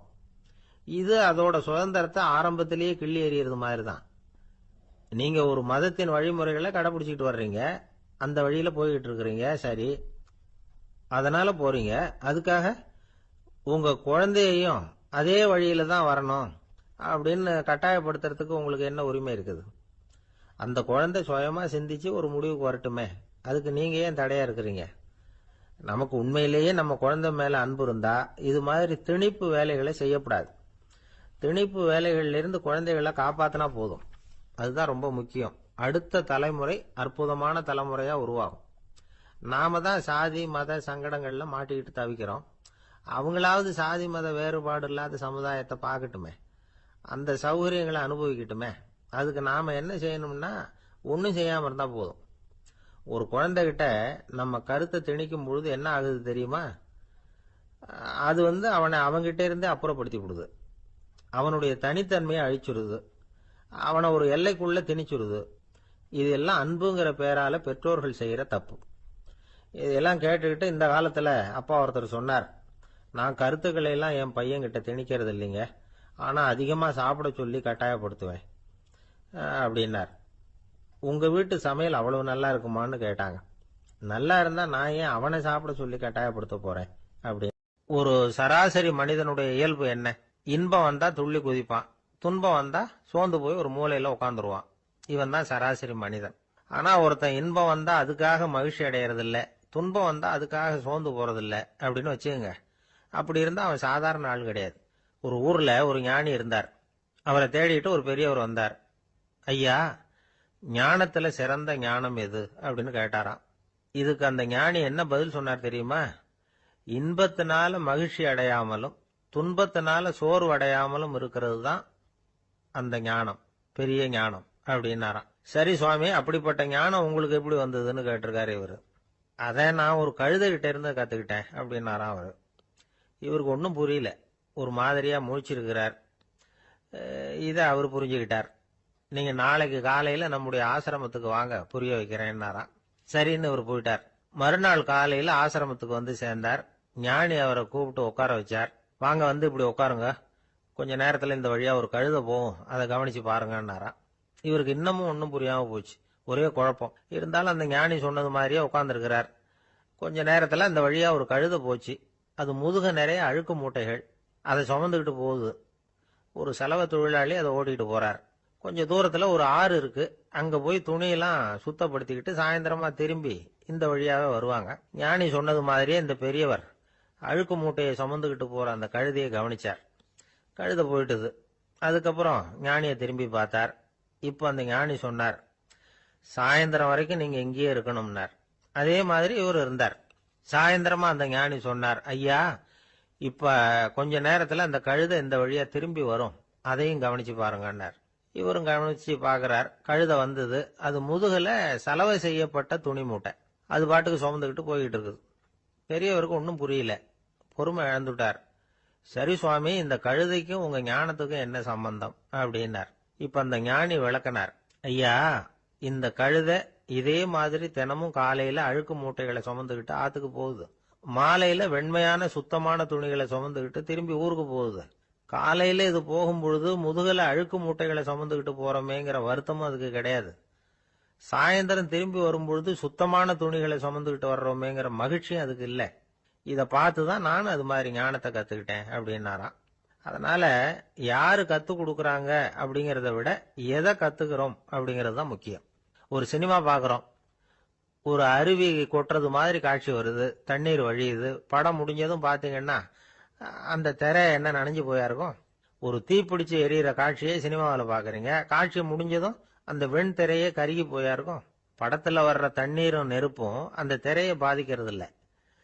நாம அந்த திரை மாதிரி இருக்கிறதுக்கு கத்துக்கணுமா. அந்த பக்குவம் வந்துட்டுதுன்னா இன்பமும் துன்பமும் நம்ம எதுவும் செய்யாது. ஒரு சினிமாவை பாக்குற வரைக்கும் சிரிக்கலாம், அழலாம். பார்த்துட்டு வெளியில வரும்பொழுது அழுதுகிட்டே வரக்கூடாது. ஒருத்தர் வந்தார். அப்படி படம் முடிஞ்சு வெளியில வரும்பொழுது அருவி மாதிரி கண்ணீர் சிந்திக்கிட்டே வரார். ஏன் சார் படம் அவ்வளவு சோகமா அப்படின்னு கேட்டார். இன்னொருத்தர், இல்ல சார், கூட்டம் ரொம்ப குறைச்சல் சார், மொத்தம் படம் பார்க்க வந்தவங்களே 15 பேர் தான் சார் அப்படின்னார் கண்ணீரை தொடச்சிக்கிட்டே. அதுக்கு நீங்க ஏன் சார் அழறீங்கன்னு கேட்டார் அவரு. இந்த படத்தோட தயாரிப்பாளரே நான் தான் சார் அப்படின்னாரா இவர். அவன் துஷ்டரை கண்டால் தூர விலகு, இப்படி ஒரு பழமொழி உண்டு. எதுக்காக இப்படி சொல்லி வச்சாங்க? துஷ்டன் ஏதாவது தொந்தரவு கொடுப்பான், அதனால அவனை கண்டா பயந்துகிட்டு ஓடி ஒளிஞ்சுக்கோ அப்படின்னா இதுக்கு அர்த்தம் அப்படி இல்லை. ஒரு துஷ்டன் கிட்ட நெருங்கி போறோம்னு வச்சுக்கோங்க, அவன் நமக்கு கெடுதலான ஆலோசனைகள் எதையும் சொல்லலாம், அல்லது அவன் தீய உணர்வுகள் உள்ளவனா இருக்கலாம், அல்லது தீய செயல்கள் செய்யக்கூடியவனா இருக்கலாம், அல்லது தீய நட்புனால அவன் ஏற்கனவே கெட்டு போனவனா கூட இருக்கலாம். இப்படிப்பட்டவனை நெருங்கி போனா அவனோட பாதிப்பு நமக்கும் வந்துடும். அதனால விலகி போ அப்படின்னு சொல்றாங்க. இதையே கொஞ்சம் விவரமா இப்ப பாப்போமே. இப்ப இந்த துஷ்டர்களை 4 வகையா பிரிக்கிறாங்க. இந்த 4 வகைக்கும் உதாரணம் வேணும்னா வேற எங்கேயும் போக வேண்டியதில்லை, மகாபாரதத்தை பார்த்தாவே போதும். அதுல இந்த 4 வகையான தீயோரும் வர்றாங்க. முதல் வகைக்கு உதாரணம் சகுனி. இவன் மனசுல எப்பவும் தீய எண்ணங்கள் தான் நிறைஞ்சி இருக்கும். கனவுல கூட தீய ஆலோசனைகள். யாராவது ஒருத்தர் நல்லபடியா வாழ்ந்தா அதை இவனால சகிச்சுக்க முடியாது. இப்படிப்பட்டவனோட நெருங்கிய தொடர்பு துரியோதனனுக்கு கிடைச்சது. துரியோதனன் எப்படின்னா அவன் ஏற்கனவே தீய காரியங்கள் செய்யறதுக்கு தயங்காதவன். அப்படிப்பட்டவனுக்கு தீய போதனைகள் செய்யறதுக்கு சகுனி உதவுனான். இந்த 2 பேரோட சகவாசம் இன்னொருத்தனுக்கு கிடைச்சது. அவன் யாருன்னா துச்சாதனன். அவன் தீய நடத்தை உள்ளவன். இந்த 3 பேரும் ஒண்ணு சேர்ந்தா என்னத்துக்கு ஆகும்? உலகமே கெட்டு போடும்ல. இந்த 3 துஷ்டர்களோட நல்லவன் ஒருத்தன் சேர்ந்தான். அவன் தான் கர்ணன். கர்ணன் இயல்பாவே உத்தம குணம் உள்ளவன். அவன் நல்லவங்களோட சேராம இப்படிப்பட்ட கெட்டவங்க கிட்ட நட்பு வச்சுக்கிட்டான். அதனால அவனும் தீய செயல்களில் ஈடுபடுறது மாதிரி ஆயிடுது. துரியோதனனுடைய நண்பனா அவனுடைய ஆதரவுல வளர்ந்ததுனால அவனுக்கு துணையா இருக்க வேண்டி இருக்குது அப்படின்னா. நட்பு உரிமையினால உதவி புரிய வேண்டியது சரிதான், அது தப்புன்னு சொல்ல முடியாது. இருந்தாலும் தீய செயல்களுக்கு உதவி செய்யறது சரியில்லை. புத்தி பலம் புஜ பலம் எல்லாம் இருந்தா கூட தெய்வ பலம் இல்லைன்னா ஜெயிக்க முடியாது. கர்ணன் மகா வீரன். இருந்தாலும் கடைசியில் அவன் கதி என்னாச்சு? அவங்ககிட்ட எல்லா நல்ல குணங்களும் இருந்தது, இருந்தாலும் ஏன் இப்படி ஆச்சு? தீயவர்களுடைய சேர்க்கை தான் காரணம். அவங்களோட சேர்ந்ததுனால இவனையும் அப்படியே நினைக்க ஆரம்பிச்சுட்டாங்கல்ல. 4 வகை துஷ்டர்கள்ல இவனும் ஒரு வகை அப்படின்னு சொல்ல ஆரம்பிச்சிட்டாங்க. அதாவது தீய ஆலோசனைக்கு சகுனி, தீய உணர்வுகளுக்கு துரியோதனன், தீய செய்கைக்கு துச்சாதனன், தீய நட்புக்கு கர்ணன். இப்படி உதாரணமாயிட்டான். அதனாலதான் துஷ்டரை கண்டால் தூர விலகு அப்படின்னு சொன்னாங்க. அது புராண காலம். இப்பெல்லாம் நிலைமை கொஞ்சம் வேற விதமா இருக்குது. அன்னைக்கு ஒரு நாள் அப்படிதான் ஒரு காட்டு பாதையில யாரோ ஒருத்தர் அடிபட்டு கிடந்தார். யாரோ ஒரு துஷ்டன் அவனை அடிச்சு போட்டுட்டு போயிட்டான் போல இருக்கு. அந்த வழியா போன ஒருத்தர் பரிதாபப்பட்டு அவனை போய் தூக்கினார், ஆறுதல் சொன்னார். இத பாருங்க, இந்த வழியா எப்பவும் தனியா வரக்கூடாது. ஏன்னா இங்க ஒரு ரவுடி இருந்துகிட்டு வர்றவங்க போறவங்களெல்லாம் வழிப்பறி பண்ணிட்டு இருக்கிறதா கேள்விப்பட்டிருக்கிறேன் அப்படின்னாராம். இனிமே அப்படி கேள்விப்பட மாட்டீங்க அப்படின்னு அந்த ஆளு. ஏன்னு கேட்டிருக்காரு இவர். அவன் சொல்லியிருக்கான், நான் தான் சார் அந்த ரவுடி. இந்த வழியா போனவங்க கிட்ட தகராறு பண்ணேன். அவங்க தான் என்ன இப்படி அடிச்சு போட்டு என்கிட்ட இருந்த பணத்தை எல்லாம் புடுங்கிட்டு போட்டாங்க சார். காலம் ரொம்ப கெட்டு போச்சு அப்படின்னு ரொம்ப பரிதா. ஒருத்தர் மனசுல நிம்மதி இல்லாம உட்கார்ந்திருந்தார். என்ன சார் விஷயம் அப்படின்னு விசாரிச்சேன். அகலக்கால் வச்சுட்டேன், அதுதான் அவதிப்படுறேன்னார். விவரமா சொல்லுங்கன்னு. வீடு கட்டணும்னு ஆரம்பிச்சேன், வேலை பாதியிலேயே நிக்குது, கையில பணம் இல்லை அப்படின்னார். இது மாதிரி ஆசாமிகள் பல பேரை நீங்க பார்த்துருக்கலாம். இவங்கெல்லாம் சுலபமா மன அழுத்தத்துக்கு ஆளாயிடுறாங்க. மன உளைச்சல், அதாவது ஸ்ட்ரெஸ் அப்படின்னு சொல்றோமே, அதுக்கு அடிப்படையான சில காரணங்கள் உண்டு. அதாவது மிகையாக திட்டமிடுதல் அப்படிங்கறதும் ஒரு முக்கியமான காரணம். நடைமுறை சாத்தியம் என்னங்கிறத மனசுல வச்சுக்கிட்டு எந்த திட்டத்தையும் தீட்டணும், அப்பதான் அது சரியா வரும். ரெண்டாவது காரணம் என்ன தெரியுமா? ஒரே நேரத்தில் பல்வேறு செயல்களில் ஈடுபடுறது. தொலைபேசியில் பேசிக்கிட்டே கையில் இருக்கிற கடிதத்தை படிச்சுக்கிட்டே எதிரில் உட்காந்துக்கிட்டு இருக்கிறவருக்கும் அப்பப்போ பதில் சொல்லிக்கிட்டு மனசில் பல்வேறு சிந்தனைகளை அப்படியே ஓட விட்டுக்கிட்டு இருக்கிறது, இதுவும் மன அழுத்தத்தை உண்டாக்குது. மூணாவது காரணம், எதிலேயும் வெற்றி மட்டும் எதிர்பார்க்கிற ஒருதலைப்பட்சமான ஆர்வம். நாம தொட்டதெல்லாம் வெற்றியாவே முடியணும் அப்படின்னு எதிர்பார்க்கிறவங்க ஏதாவது ஒண்ணுல தோல்வியை கண்டா தோண்டு போயிடுறாங்க. எப்படியும் முடியலாம்ங்கிற எண்ணம் ஏற்கனவே நமக்குள்ள இருந்துட்டுதுன்னா அந்த அவஸ்தை வராது. அதனால அதுவும் நம்ம வளர்த்து கொள்ள வேண்டிய ஒரு குணம். மன உளைச்சல் ஏற்படுறதுக்கு இன்னொரு காரணம், எதையும் வேகமா செஞ்சுடணும் அப்படிங்கிற துடிப்பு. அந்த துடிப்பே மனசை அழுத்த ஆரம்பிச்சிடும். எந்த ஒரு காரியத்திலையும் தாமதமோ இடையூறோ ஏற்பட்டா அதை பொறுத்துக்கிற மனப்போக்கம் வேணும். அது இல்லாதவங்க அழுத்தத்துக்கு ஆளாயிடுறாங்க. சில பேர் வேலைன்னு எந்த நேரம் பார்த்தாலும் வேலையே கதின்னு கிடப்பாங்க. பொழுதுபோக்குக்கோ உடற்பயிற்சிக்கோ குடும்பத்தில் உள்ளவங்க அல்லது நண்பர்கள் கூட கலந்துரையாடவோ கொஞ்சம் கூட நேரம் ஒதுக்க மாட்டாங்க. இந்த சுபாவம் மன அழுத்தத்தை உண்டு பண்ணும். இதையெல்லாம் புரிஞ்சுக்கிட்டு அதிலிருந்து விடுபடுறது எப்படின்னு யோசிக்கணும். வல்லுநர்கள் இது தொடர்பாக சில யோசனைகளை சொல்லி வச்சிருக்கிறாங்க. அது என்னன்னா, வாழ்க்கைங்கிறது பிரச்சனைகளால பின்னப்பட்ட ஒன்று. அது எப்பவுமே முடிவடையாத ஒரு தொடர்கதை அப்படிங்கிறத முதல்ல நாம புரிஞ்சுக்கணும். ஒரே நேரத்தில் ஒரு காரியத்தில் மட்டுமே நாம கவனம் செலுத்தணும். அடுத்தவங்க காரியத்தில் தலையிடக்கூடாது. எதையும் பேச ஆரம்பிக்கிறதுக்கு முன்னாடி நம்மை நாமே கேட்டுக்க வேண்டிய கேள்வி 2. 1, நான் சொல்ல போறது ரொம்ப முக்கியமானதா? 2வது, நான் சொல்றத அவங்க கேட்கறதுக்கு ஆசைப்படுறாங்களா? நான் பேசுறதுக்கு அது சரியான நேரம் தானா? இதை யோசிச்சு பார்த்ததுக்கு அப்புறம் எதையும் பேச ஆரம்பிக்கணும். முடிஞ்ச அளவுக்கு வளைந்து போகிற சுபாவத்தை வளர்த்துக்கணும். நம்ம நேரம் விலை மதிப்பு இல்லாதது, அதை வீணாக்கக்கூடாது. சிரிக்க தெரியலனாலும் பரவாயில்ல, முகத்தில் கொஞ்சம் புன்முறுவலாவது காட்டணும். இதெல்லாம் ரொம்ப முக்கியம். அடுத்தவங்க ஏதாவது செஞ்சா உடனே நன்றி சொல்ல மறக்கப்படாது. தினமும் கொஞ்சம் நேரத்தை தனிமையில் செலவு பண்ணணும். மன உளைச்சலிருந்து விடுபடுறதுக்கு 3 முக்கிய வழிகள் சொல்றாங்க. அதை சுருக்கமாக ரெட் அப்படின்னு சொல்றாங்க. RED ஆங்கில எழுத்துல. அந்த முதல் எழுத்து R, அது என்னன்னா ரிலாக்ஸேஷன், அதாவது இடை ஓய்வு. 2வது E எக்ஸர்சைஸ், உடற்பயிற்சி. 3வது டயட், திட்டமிட்ட உணவு முறை. அதனால தியானம், மூச்சு பயிற்சி இதெல்லாம் இந்த இடை ஓய்வுக்கு வழிகள். எந்த வேலையையும் தொடர்ந்து செய்யக்கூடாது. எல்லார்கிட்டையும் கலகலப்பா பழகணும். மாசத்துக்கு ஒரு நாளாவது குடும்பத்தோடு வெளியில போயிட்டு வரணும். சுலபமான உடற்பயிற்சிகளை செய்யலாம். உடற்பயிற்சிங்கிறது நமக்காக நாம செய்கிற ஒரு நீண்ட கால முதலீடு அப்படின்னு சொல்லுவாங்க. அதாவது லாங் டேர்ம் இன்வெஸ்ட்மெண்டா. அளவோட சாப்பிடணும், மெதுவா சாப்பிடணும். இதெல்லாம் கொஞ்சம் மனசுல வச்சுக்கிட்டு நடந்துக்கிட்டா மகிழ்ச்சியா வாழலாம். சில பேர் சாப்பாட்டு விஷயத்துல ரொம்ப அக்கறை எடுத்துக்கிறது உண்டு. ஒரு குண்டு ஆசாமி சாப்பிட உட்கார்ந்தார். முதல்ல ஒரு மாத்திரை சாப்பிட்டார். எதுக்குன்னு கேட்டோம். பசி எடுக்கிறதுக்குன்னார். சாப்பிட்டு முடிச்சார். பிறகு மறுபடியும் ஒரு மாத்திரை சாப்பிட்டார். இது எதுக்குன்னு கேட்டோம். சாப்பிட்டது ஜீரணமாகறதுக்கு அப்படின்னார். ஒரு ஆபீஸ்ல வேலை பார்க்குற ஒருத்தர் ஏதோ தப்பு பண்ணிவிட்டார். உடனே மேல் அதிகாரி அவரை கூப்பிட்டு அனுப்புனார். நீ செஞ்சது தப்புன்னார் கோபமா. இது ஒரு ரகம்.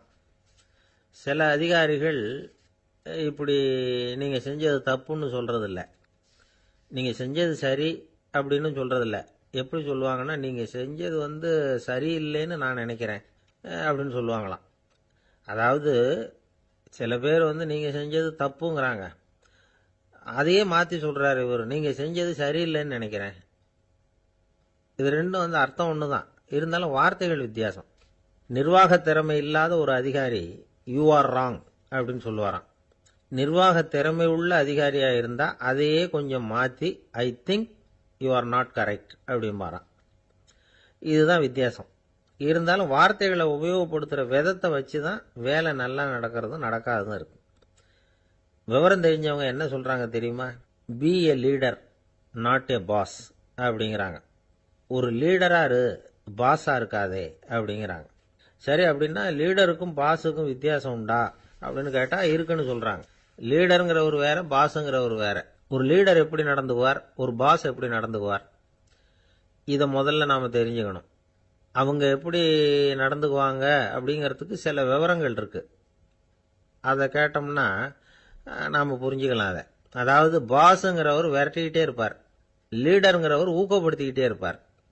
நாளைக்கு சாயந்தரத்துக்குள்ள அந்த வேலையை செஞ்சு முடிக்கலன்னா தொலைச்சு விடுவோம் தொலைச்சி அப்படிம்பார் அவர்.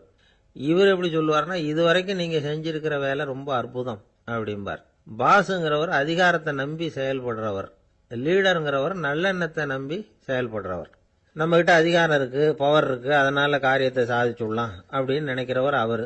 மற்றவங்க கிட்ட ஒரு நல்ல அபிப்பிராயத்தை சம்பாதிச்சுக்கிட்டு அது மூலமா காரியங்களை சாதிக்கிறவர் இவர். பாஸுங்கிறவர் பயத்தை உண்டு பண்ணுவார், லீடருங்கிறவர் அன்பை பரவ செய்வார். அதை செய்யலைன்னா ஆடிட்ல தகராறாயிடும், இது செய்யலைன்னா இன்கிரிமெண்ட் கட் ஆகிடும், இப்படி ஏதாவது சொல்லி பயமுறுத்திக்கிட்டே இருப்பார் அவர். இவர் அப்படி இல்லை. உடம்பு இப்படி இருக்கு, வீட்டில் எல்லாரும் சௌக்கியமாக இருக்கிறாங்களா, ஆஃபீஸில் எல்லாம் வசதியாக இருக்குதா, நான் ஏதாவது உதவி செய்யணுமா அப்படின்னு அன்புக்கு முக்கியத்துவம் கொடுப்பார். பாஸுங்கிறவர் எதுக்கெடுத்தாலும் நான் சொல்லிக்கிட்டு இருப்பார், லீடருங்கிறவர் நாமன்னு சொல்லிக்கிட்டு இருப்பார். பாஸுங்கிறவர் தப்புக்கு காரணம் யாருன்னு பார்ப்பார், லீடருங்கிறவர் தப்பு என்னன்னு பார்ப்பார். இதுதான் ரெண்டு பேருக்கு வித்தியாசம். The boss shows who is wrong, the leader shows what is wrong அப்படின்னு சொல்லுவாங்க. இந்த காரியம் எப்படி செய்யப்பட்டிருக்கு அப்படின்னு தெரிஞ்சுக்கிறவர் பாஸ். இந்த காரியத்தை எப்படி செய்யணும்னு செஞ்சு காட்டுறவர் லீடர். பாஸுங்கிறவர் பணியாளர்களை திட்டுவார், லீடர் மரியாதைக்குரியவரா நடத்துவார், அதுக்குரியவரா அவர் நடந்துக்குவார். செய்யற வேலையை ஒரு சுமையா நினைக்க வைக்கிறவர் பாஸ், செய்யற வேலையை ஒரு சந்தோஷமா ஆக்குறவர் லீடர். ஒரு முதலாளியா இருக்கிறவர் அல்லது ஒரு நிர்வாகியா இருக்கிறவர் இது மாதிரியான நுணுக்கங்களை எல்லாம் தெரிஞ்சு வச்சுக்கிறது நல்லது. ஒரு பாஸ் இருக்கார், அவர் ஒரு நாள் ரொம்ப பெருமையா தன்னோட ஆபீஸை பத்தி பேசிக்கிட்டு இருந்தார். எனக்கு கீழே 200 பேர் வேலை செய்யறாங்க சார், நான் ஒரு கோடு கிழிச்சா அவங்க அதை தாண்டாத அளவுக்கு நான் நடந்துக்கிறேன் சார் அப்படின்னார் அவர். அது எப்படி முடியுது உங்களால அப்படின்னு கேட்டோம்.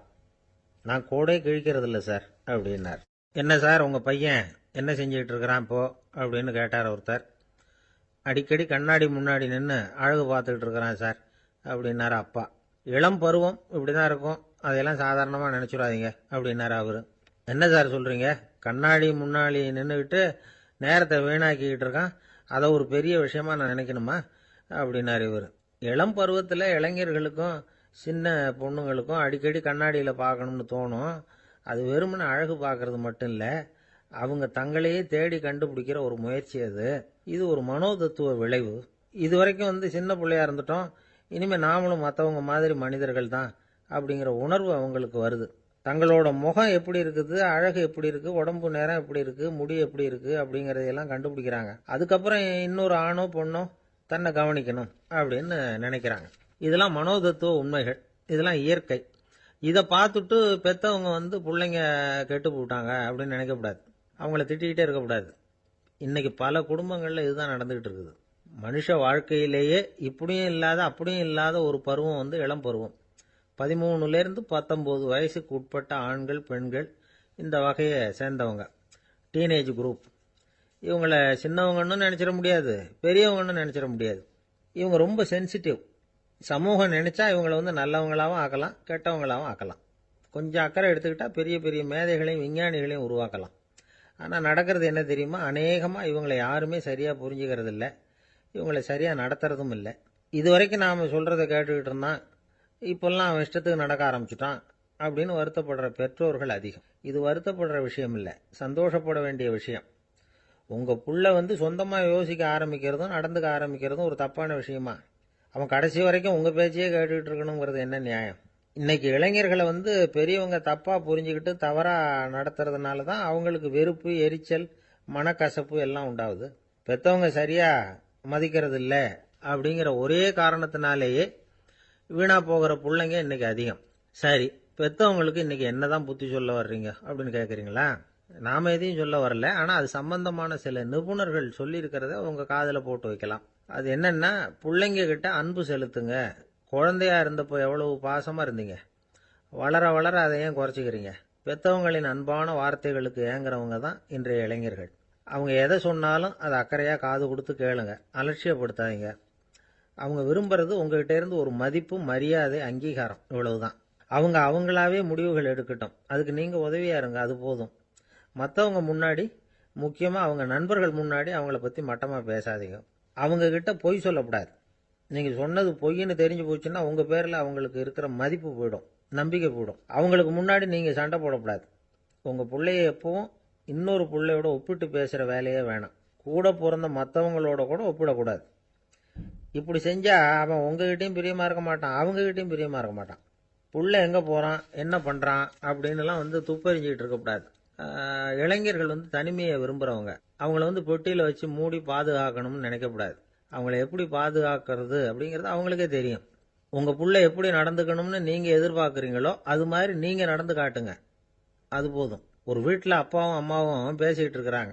என்னங்க, நம்ம பொண்ணு பெரியவளாயிட்டா, அடிக்கடி கண்ணாடி முன்னாடி போய் நின்றுக்கிட்டு இருக்கிறா, சீக்கிரமாக ஒரு பையனை பார்த்து கல்யாணத்தை முடிக்காமல் இப்படி மசன்னு கல் மாதிரி உட்காந்துருக்குறீங்களே அப்படின்னு சத்தம் போட்டாங்க. அந்த அம்மா, அவசரப்படாத, பார்க்கறதுக்கு கண்ணுக்கு அழகா லட்சணமா புத்திசாலியா ஒரு பையன் கிடைக்க வேணாமா, அதுதான் பார்த்துக்கிட்டு இருக்கிறேன் அப்படின்னாரு அப்பா. இதுக்கு அந்த அம்மா சொல்றாங்க, எங்க அப்பா இப்படியெல்லாம் நினைச்சுக்கிட்டு இருந்திருந்தா எனக்கு கல்யாணமே ஆயிருக்காது தெரியுமா அப்படின்னாங்களாம். திருப்பாவை 7ஆம் பாடல். நாயக பெண் பிள்ளையை எழுப்புகிறார்கள்.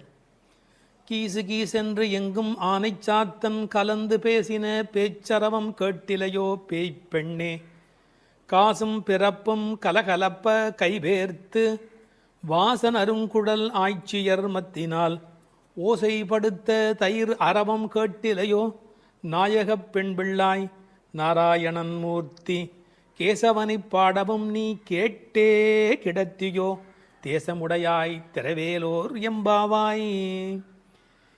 எங்கள் குழுவுக்கு தலைவியானவளே, நல்ல அழகுடையவளே, கீசு கீசென்று ஆனைச்சாத்தன் பறவைகள் ஆணும் பெண்ணுமாய் தமக்குள் இன்பமாய் பேசிக்கொள்ளும் பேச்சு உன் காதில் விழவில்லையா?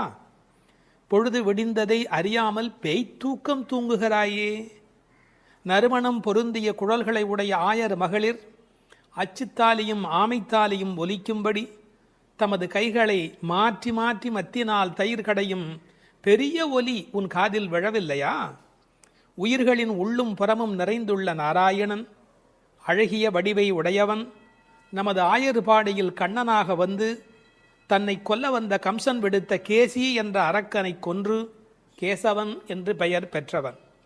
அவனது புகழை இந்த மார்கழி விடியற்காலையில் நாங்கள் பாடி வருவதை காதால் கேட்டும் கேளாதது போல் படுக்கையில் கிடக்கிறாயே, இது உன் பெருமைக்கு அழகல்ல, எழுந்து கதவை திற. இது பாடலின் திரண்ட பொருள். கரிச்சான் குஞ்சு, கரிக்குருவி, வலியன், செம்போத்து என்றெல்லாம் அழைக்கப்படுகிற அந்த குருவிகள் ஆனைச்சாத்தன் என்ற பெயருடையவை. அவை ஒன்றோடு ஒன்று கலந்து பேசுகிற போது கீசு கீசு என்று ஒலி எழுப்புகின்றன. பறவைகளுடைய ஒலி கிசு கிசு என்று இருந்தாலும் அது கிருஷ்ண கிருஷ்ண என்று சொல்லுவதைப் போல பக்தர்கள் காதில் விழுகிறது. ஒரு இயற்கை ஒலியை பாடலில் கொண்டு வந்து காட்டுகிறார் ஆண்டாள் நாச்சியார். இயற்கை எழிலை முழுமையாக படம் பிடிக்கிறார். ஏன்? Nature is the body language of the god the almighty. கடவுளின் உடல் மொழி எது என்று கேட்டால் இயற்கைதான் கடவுளின் உடல் மொழி. இந்த உலகம் பல சப்தங்களால் ஆனது. ஆனால் நமக்கு எந்த சப்தம் வேண்டுமோ அதைத்தான் நாம் கிரகித்துக் கொள்ளுகிறோம்.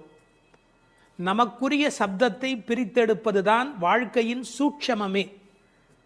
வானொலி பெட்டியில் பாருங்கள், விதவிதமான அலைவரிசையில் பாடல் வரும், நாடகம் வரும், எத்தனையோ வரும், விளம்பரம் வரும். நீங்கள் எதை பிரித்து கேட்கிறீர்களோ அதுவே உங்களுக்குள் போகிறது. அதுபோல் பிரபஞ்சம் முழுவதும் பல்வேறு சப்தத்தால் நிறைந்திருந்தாலும் அவரவர்கள் அவரவருக்கு உரிய சப்தத்தை தான் எடுத்துக்கொள்ள முடியும். இந்த ஆனைச்சாத்தன் கலந்து பேசின பேச்சரவம் என்கிறாள். கணவன் மனைவி கூட பல வீட்டில் கலந்து பேசுவது இல்லை. ஆனால் இந்த பறவை பட்சிகளுடைய பண்பாடு காலையில் எழுந்தவுடன் மகிழ்ச்சியை வெளிப்படுத்துகின்றன. மனிதன் காலையில் எழுகிற போது மகிழ்ச்சியோடு எழ வேண்டும். நேற்று இரவு தூங்கினோம், அது ஒரு பெரிய விஷயம். இன்று காலை உயிரோடு எழுந்திருக்கிறோம், அதுவும் பெரிய விஷயம். அதனால் மகிழ்ச்சியோடு அந்த மகிழ்ச்சியை கடவுளுக்கு நன்றி சொல்வதைப் போல பறவை பட்சிகள் சப்தஜாலம் எழுப்புகின்றன. அவை பேசின பேச்சரவம் என்று ஒரு வார்த்தை பயன்படுத்துகிறார். பேச்சு என்பது தெளிவானது, அரவம் என்பது ஒலியை குறிப்பது, ஓசையை குறிப்பது. பெரிய சப்தத்துக்கு அரவம் என்று பொருள் வரும். இவர்கள் தனித்தனியாக பேசுகிறார்கள், மொத்தமாக கேட்கிற போது சப்தம் மட்டும்தான் கேட்கிறது. எதையுமே கூட்டமாக குழப்பிக்கொண்டால் நமக்கு புரிய போவதில்லை. கூர்ந்து தனியாக கவனித்தால்தான் பேச்சு கிடைக்கும், இல்லை என்றால் அரவம் தான் கிடைக்கும். பேசின பேச்சரவம் கேட்டிலையோ பேய்ப்பெண்ணே. இந்த பாடல்ல மோனை பேசின பேச்சரவம் கேட்டிலையோ பேய் பெண்ணே, அந்த பகரம் மோனையாக அமைந்திருப்பது ஒரு பெரிய அழகு. நீங்கள் உண்மையில் நல்ல விழிப்பில் இருந்தால், காலையில் மகிழ்ச்சியாக இருந்தால், பறவைகளின் குரல் மட்டுமல்ல, அவை தங்கள் சிறகுகளை சிலுசிலுப்பதை கூட நம்மால் கவனிக்க முடியும். அப்படி இவர்கள் அந்த ஆனைச்சாத்தனுடைய ஒலியை கேட்டு மகிழ்கிறார்கள். முதலிலே ஒன்றிரண்டு ஒலி எழுப்பியது, அதனால் கேட்கவில்லை என்று இந்த உள்ளே படுத்திருக்கிறவள் சொல்ல முடியும். அடி ஒன்று ரெண்டு அல்ல, இப்போது அரவம் பெரிதாக கூச்சல் போடுகிறதே, உனக்கு புரியவில்லையா என்ற அர்த்தத்தில் பேசின பேச்சரவம் என்றார்கள். இவள் உறக்கத்தை பேய்ப்பெண்ணே, பேய்போல் தூங்குகிறாயே என்று கேட்கிறார்கள். உண்மையிலே பேயாய் அலைகிறான் என்றுதான் சொல்வார்களே ஒழிய பேயாய் தூங்குகிறான் என்று சொல்ல மாட்டார்கள். ஒரே விஷயத்தில் தீவிரத்தன்மை காட்டுகிற போது என்ன இப்படி பேய் மாதிரி அலையரே என்று பேசுவது வழக்கம். இவள் தீவிரத்தன்மையினாலே, கண்ணன் மீது கொண்ட காதலினாலே இப்படி கிடக்கிறாளா, அல்லது தமஸ் என்கிற தாமத குணத்தின் காரணமாக இப்படி கிடக்கிறாளா? இது ஒரு பெரிய கேள்வி. சில பேர் ஒரு கோயில் குடமுழுக்குக்கு வேலை செய்வார்கள், பேயாக வேலை செய்வார்கள்.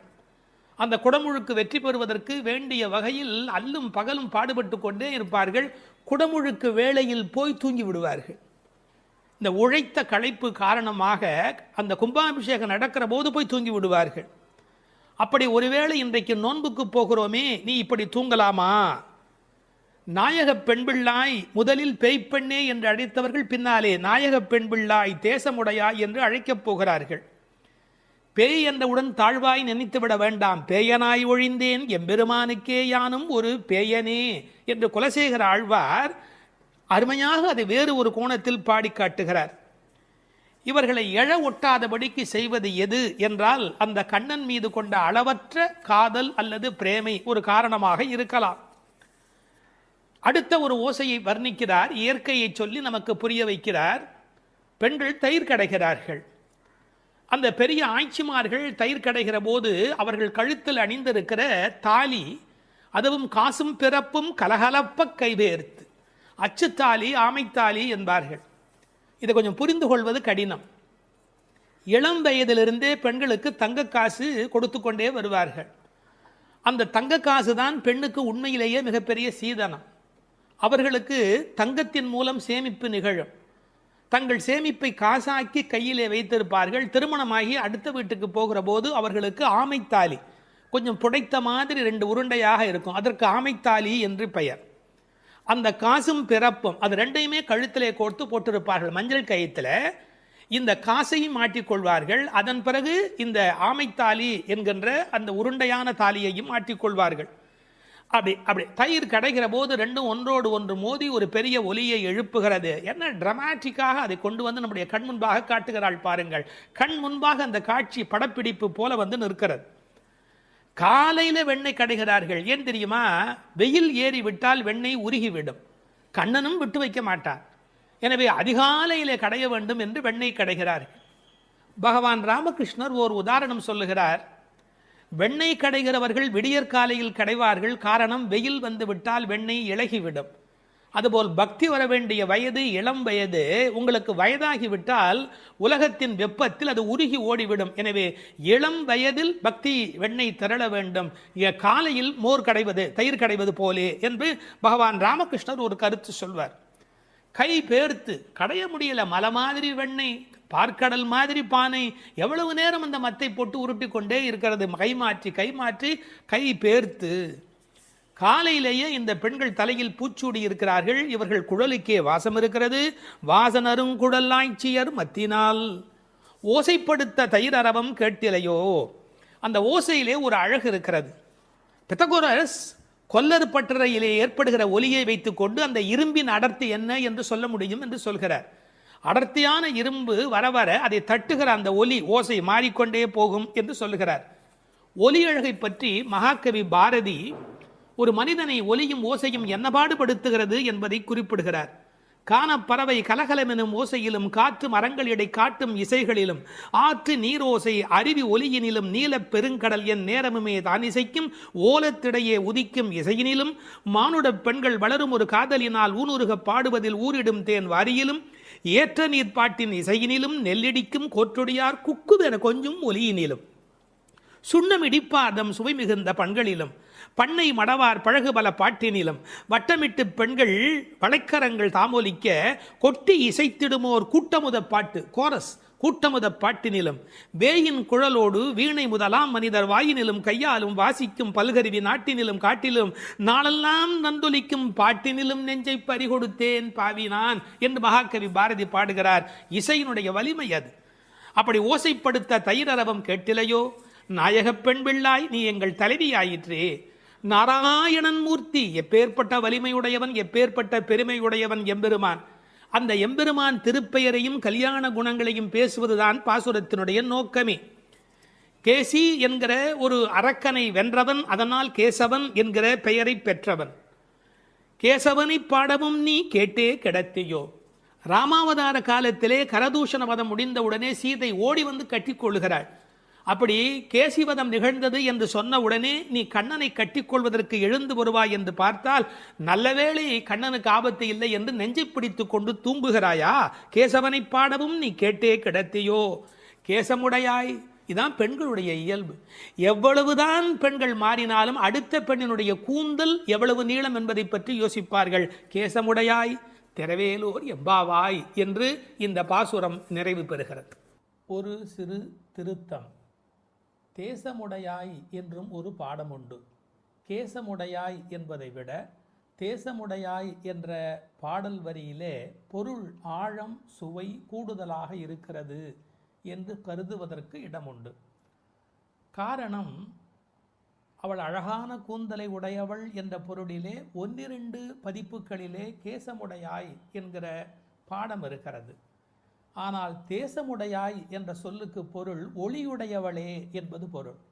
ஒரு பெண்ணை வர்ணிக்கிற போது ஒளிதான் பிரதானம், பொன்னின் ஒளி பூவின் வெறி என்று சீதா பிராட்டியாரை கவி சக்கரவர்த்தி கம்பன் வர்ணிக்கின்றார்.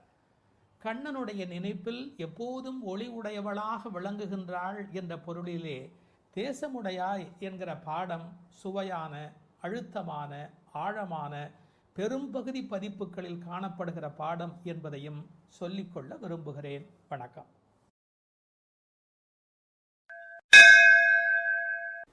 8வது திருப்பாவை பாட்டு. உற்சாகமுள்ள ஒரு பெண்ணை உறக்கத்திலிருந்து எழுப்புகிறார்கள். கீழ்வானம் வெள்ளென்று எருமை சிறு வீடு மேய்வான் பரந்தனகான், மிக்குள்ள பிள்ளைகளும் போவான் போகின்றாரை போகாமல் காத்து உன்னை கூவுவான் வந்து நின்றோம். கோதூகலமுடைய பாவாய் எழுந்திராய், பாடிப்பறை கொண்டு மாவாய் பிளந்தானை, மல்லரை மாட்டிய தேவாதி தேவனைச் சென்று நாம் சேவித்தால் ஆவா என்று ஆராய்ந்து அருளேலோர் எம்பாவாய். 8ஆம் பாட்டின் உரை. கண்ணனை எப்போதும் எண்ணி குதூகலமே வடிவான ஒரு பெண் இப்பாடலில் எழுப்பப்படுகிறாள். எப்போதும் மகிழ்ச்சி நிறைந்த பெண்ணே, கிழக்கு வெளுத்து விட்டது. பனிப்புல் மேய்வதற்காக எருமைகளை அவிழ்த்து விட்டு விட்டார்கள். பாவை நோன்புக்கென்ன நீராட மிகுதியான நமது கூட்டத்தைச் சேர்ந்த பெண்கள் பாவையின் நோன்பு கொண்டாடும் இடத்திற்கு புறப்பட்டு சென்று கொண்டிருக்கிறார்கள். அவர்களை நடுவில் நிறுத்தி உன்னை அழைத்து செல்வதற்காக நாங்கள் வந்திருக்கிறோம். கேசி என்ற குதிரை வடிவில் வந்த அரக்கனை மாய்த்தவனும், ஷானூரன் முஷ்டிகன் என்ற மல்லர்களை வென்று கொன்றவனும், தேவர்களுக்கெல்லாம் பெரிய தேவனுமான கண்ணனை நினைத்து பாடி அவனை சென்று அடைந்தால் அவன் நம் வருகையை அறிந்து வாருங்கள் வாருங்கள் என்று அழைத்து நாம் விரும்பிய பறையை நலனை நமக்கு தருவான். உறக்கத்தை கலைந்து எழுந்திரு என்பதுதான் இந்த பாடலின் திரண்ட பொருள். கீழ்வானம் வெள்ளென்று, கிழக்கு வெளுத்து விட்டது, அதாவது சூரிய உதயத்திற்கு முன்பான அருணோதயம் நிகழ்ந்து விட்டது. பண்டைய தமிழ் மரபு சூரியன் உதிப்பதற்கு முன்பாக எழுந்துவிட வேண்டும் என்கிற ஒரு ஒழுங்கியல் இருந்தது. இதற்கு ஒரு காரணம் உண்டு, ஒரு அருமையான பொன்மொழி. சூரியன் யாரை படுக்கையில் பார்க்கிறானோ அவர்களை வாழ்நாள் முழுவதும் படுக்கையிலேயே விட்டுவிடுகிறான் என்று ஒரு பொன்மொழி உண்டு. மனிதன் நோயின்றி இருக்க வேண்டும் என்று சொன்னால் விடியல் வேளையிலே சூரியன் வருகிறதற்கு முன்பாக எழுந்து நின்று அந்த சூரியனை வரவேற்பதற்கு தயாராக இருக்க வேண்டும். இந்த கிழக்கு வெளுத்தது என்பதை கீழ்வானம் வெள்ளென்று என்று எழுதுகிறார். ஒரு குறிப்பு, இவையெல்லாம் வெளியில் நடக்கிற விஷயங்கள். சூரியோதயத்திற்கு முந்தைய வானம் வெளுத்த நிலை. வெளியில் நடக்க வேண்டியதெல்லாம் நடந்து விட்டதே, உள்ளே நடக்க வேண்டியது நடந்திருக்கிறதா? வெளி அடையாளங்கள் சரியாக இருக்கின்றன, உள்ளே நிகழ வேண்டிய ஆன்ம விடியல் அது நடந்திருக்கிறதா? உனக்கு என்ன அஞ்ஞானமா? இன்னொரு அடையாளம் சொல்லுகிறாள், விடியலுக்கான அடையாளம். எருமை மாட்டை அவிழ்த்து விட்டு விட்டார்கள், மேய்ச்சல் நிலத்திற்கு கூட்டி போகிறார்கள்.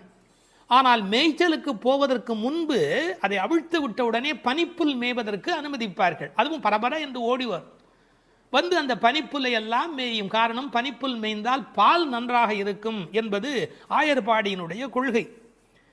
ஆண்டாள் அந்தணர் குலத்தில் பிறந்து வளர்ந்தாலும் கூட அவளுடைய இயல்பு ஆயர்பாடியின் உண்மைகள் அனைத்தையும் தெரிந்து வைத்திருக்கிறாள். எருமை சிறுவீடு மேய்வான், சிறுவீடு சின்னதாக விட்டிருக்கிறார்கள், முழுசா விட்டுடலை. அது கொஞ்சம் அப்படி பக்கத்தில் போய் அந்த அவிழ்த்து விட்ட உடனே வந்து வெளியில் இருக்கிற அந்த பனிப்புல்லை மேய தொடங்குகிறது. அறிந்தோ அறியாமையிலேயோ எருமை அந்த வார்த்தையை பயன்படுத்துவதிலே ஒரு கிண்டல் இருக்கிறது. ஏன்னா யாராவது அதிக நேரம் தூங்கி கொண்டிருந்தா என்னடா இப்படி எருமை போல தூங்குறியே என்று ஏசுவார்கள். எருமையே எழுந்து விட்டதே, நீ இன்னும் எழுந்திருக்கவில்லையா? அதில் ஒரு கேலி இருக்கிறது, ஒரு கிண்டல் இருக்கிறது. எருமை சிறுவீடு மேய்வான் பரந்தனகான், ஓடுது, அது பாட்டுக்கு அது போய் திங்கிறதுக்காக அது பறந்து புறப்பட்டது. மிக்குள்ள பிள்ளைகளும், அதாவது 5 லட்சம் குடியில் இருக்கிற அத்தனை பெண்களும் ஒருத்தருக்கொத்தர் உறவு. அவர்கள் எல்லாருக்கும் நோன்பு நோக்க வேண்டும், கண்ணபெருமானை காண வேண்டும், அவன் தரிசனத்தை சென்று அனுபவிக்க வேண்டும், அவனோடு கலவி பரிமாற வேண்டும் என்ற எண்ணத்தினாலே போக வேண்டும் என்று எல்லோரும் தவிக்கிறார்கள். இறைவனை சென்று சேர வேண்டும் என்று இந்த சபரிமலைக்கு போகிற சில அன்பர்கள் ஒரு வேகத்தோடு புறப்படுவார்கள். அது மாதிரி போவான் போகின்றாரே, அப்படியெல்லாம் வேக வேகமாக எல்லோரும் புறப்படுகிறார்கள். இது ரொம்ப முக்கியமான ஒரு இடம். இன்றைக்கு சிலருடைய மனதிலே கோவிலுக்கு போவது என்பது ஒரு டூரிசம் ஸ்பாட் விசிட் என்பது போல மாறி இருக்கிறது. இல்லை இல்லை, அது திருத்தல யாத்திரை. திருத்தல யாத்திரைக்கும் டூரிசம் டெவலப்மெண்ட்டுக்கும் இடையில் பெரிய வித்தியாசம் இருக்கிறது என்பதை ஒவ்வொரு ஆன்மாவும் விளங்கிக் கொள்ள வேண்டும். மனதுக்கு மகிழ்ச்சி தருவது டூரிசம், ஆன்மாவுக்கு அமைதி தருவது தல யாத்திரை. அப்படி போவான் போகின்றார், எல்லாம் புறப்பட்டு விட்டார்கள். நாங்கள் என்ன பண்ணி வைத்திருக்கிறோம்? நிறுத்தி வைத்திருக்கிறோம். போகாமல் காத்து உன்னை கூவுவான் வந்து நின்றோம். பொதுவாக அப்படி புறப்பட்டு விட்டவர்களை தடுக்கக்கூடாது. ஆனால் எங்கள் மனம் வேதனைப்படுகிறது. உன்னை விட்டுவிட்டு எப்படி அம்மா நாங்கள் போக முடியும்? பிரார்த்தனை கூட்டத்தால் நிறைவு பெறுகிறது, ஆனால் தியாகம் தனிமையால் அழகு பெறுகிறது. தியாகம் தான் ரொம்ப முக்கியம். பிரார்த்தனையை விட நிறைய பிரார்த்தனைகள் இருக்கட்டும், அதை விட தியாகம் அதை விட முக்கியம். நாங்கள் எல்லாரும் புறப்பட்டு விட்டார்கள், அவளை தடுத்து நிறுத்தி வைத்திருக்கிறேன், ஒன்று அழைத்து கொண்டு போக வேண்டும் என்று. ஒருவரை விட்டு விட்டு போனாலும் மனம் நிம்மதி அடையுமா? நாம் சாப்பிடுகிறோம், நமக்கு வேண்டிய ஒரு அன்பர், ஐயோ ஒரு வரலையே ஒரு வரலையே ஒரு வரலையே என்று தவிப்போம் இல்லையா? அதுபோல் கண்ணனை அனுபவிக்கின்ற அனுபவத்திலே ஒருத்தி விட்டு போனாலும் அவர்கள் மனது வேதனைப்படுகிறது. அதனால் போகின்றாரே போகாமல் காத்து உன்னை கூவுவான் வந்து, உன்னை கூப்பிடுவதற்காக வந்து நிற்கிறோம். ஒரு அழகான வார்த்தை நான் படித்தது, காத்திருப்பதற்கு அதிக பொறுப்பு வேண்டும். இந்த உலகத்தில் ஒரு விஷயத்துக்கு காத்திருப்பது என்பதற்கு கூடுதலான பொறுப்பு வேண்டும். கல்யாண பந்தியிலேயே பல பேர் பரபரக்கிறார்கள், கூப்பிடாமலேயே சாப்பிட ஓடுகிறார்கள். ஆனால் இவர்கள் பக்திக்கு போகிற போது கூட ஒருத்தி வர வேண்டுமே என்று காத்திருக்கிறார்கள். பொறுமை உள்ளவர்களே இந்த உலகத்தை ஒளிமயமாக ஆக்குகிறார்கள். யான் பெற்ற இன்பம் பெருக இவ்வையகம் என்று எண்ண வேண்டும் அல்லவா? இன்னும் ஒரு வார்த்தை சேர்த்தே சொல்லுகிறேன், பொறுமை கூட ஒரு வழிபாடுதான். பொறுமை கூட ஒரு உயர்ந்த வழிபாடுதான். வழிபாட்டின் ஓர் அங்கம் அல்ல பொறுமை என்பது, வழிபாட்டின் ஓர் அங்கம் அல்ல, பொறுமையே ஒரு பெரிய வழிபாடு. கடைசி மாணவனுக்கும் பாடம் சொல்லிக் கொடுக்கிறவரே நல்ல ஆசிரியர். அதுபோல் உன்னை விட்டு விட்டு போக எங்களுக்கு மரம் வரவில்லை அடி அம்மா, அதனால் உனக்காக காத்திருக்கிறோம். ஏனென்றால் நீ வந்தால் அந்த இடம் கலகலப்பாக இருக்கும். கோதூகலமுடைய பாவாய் எழுந்திராய்.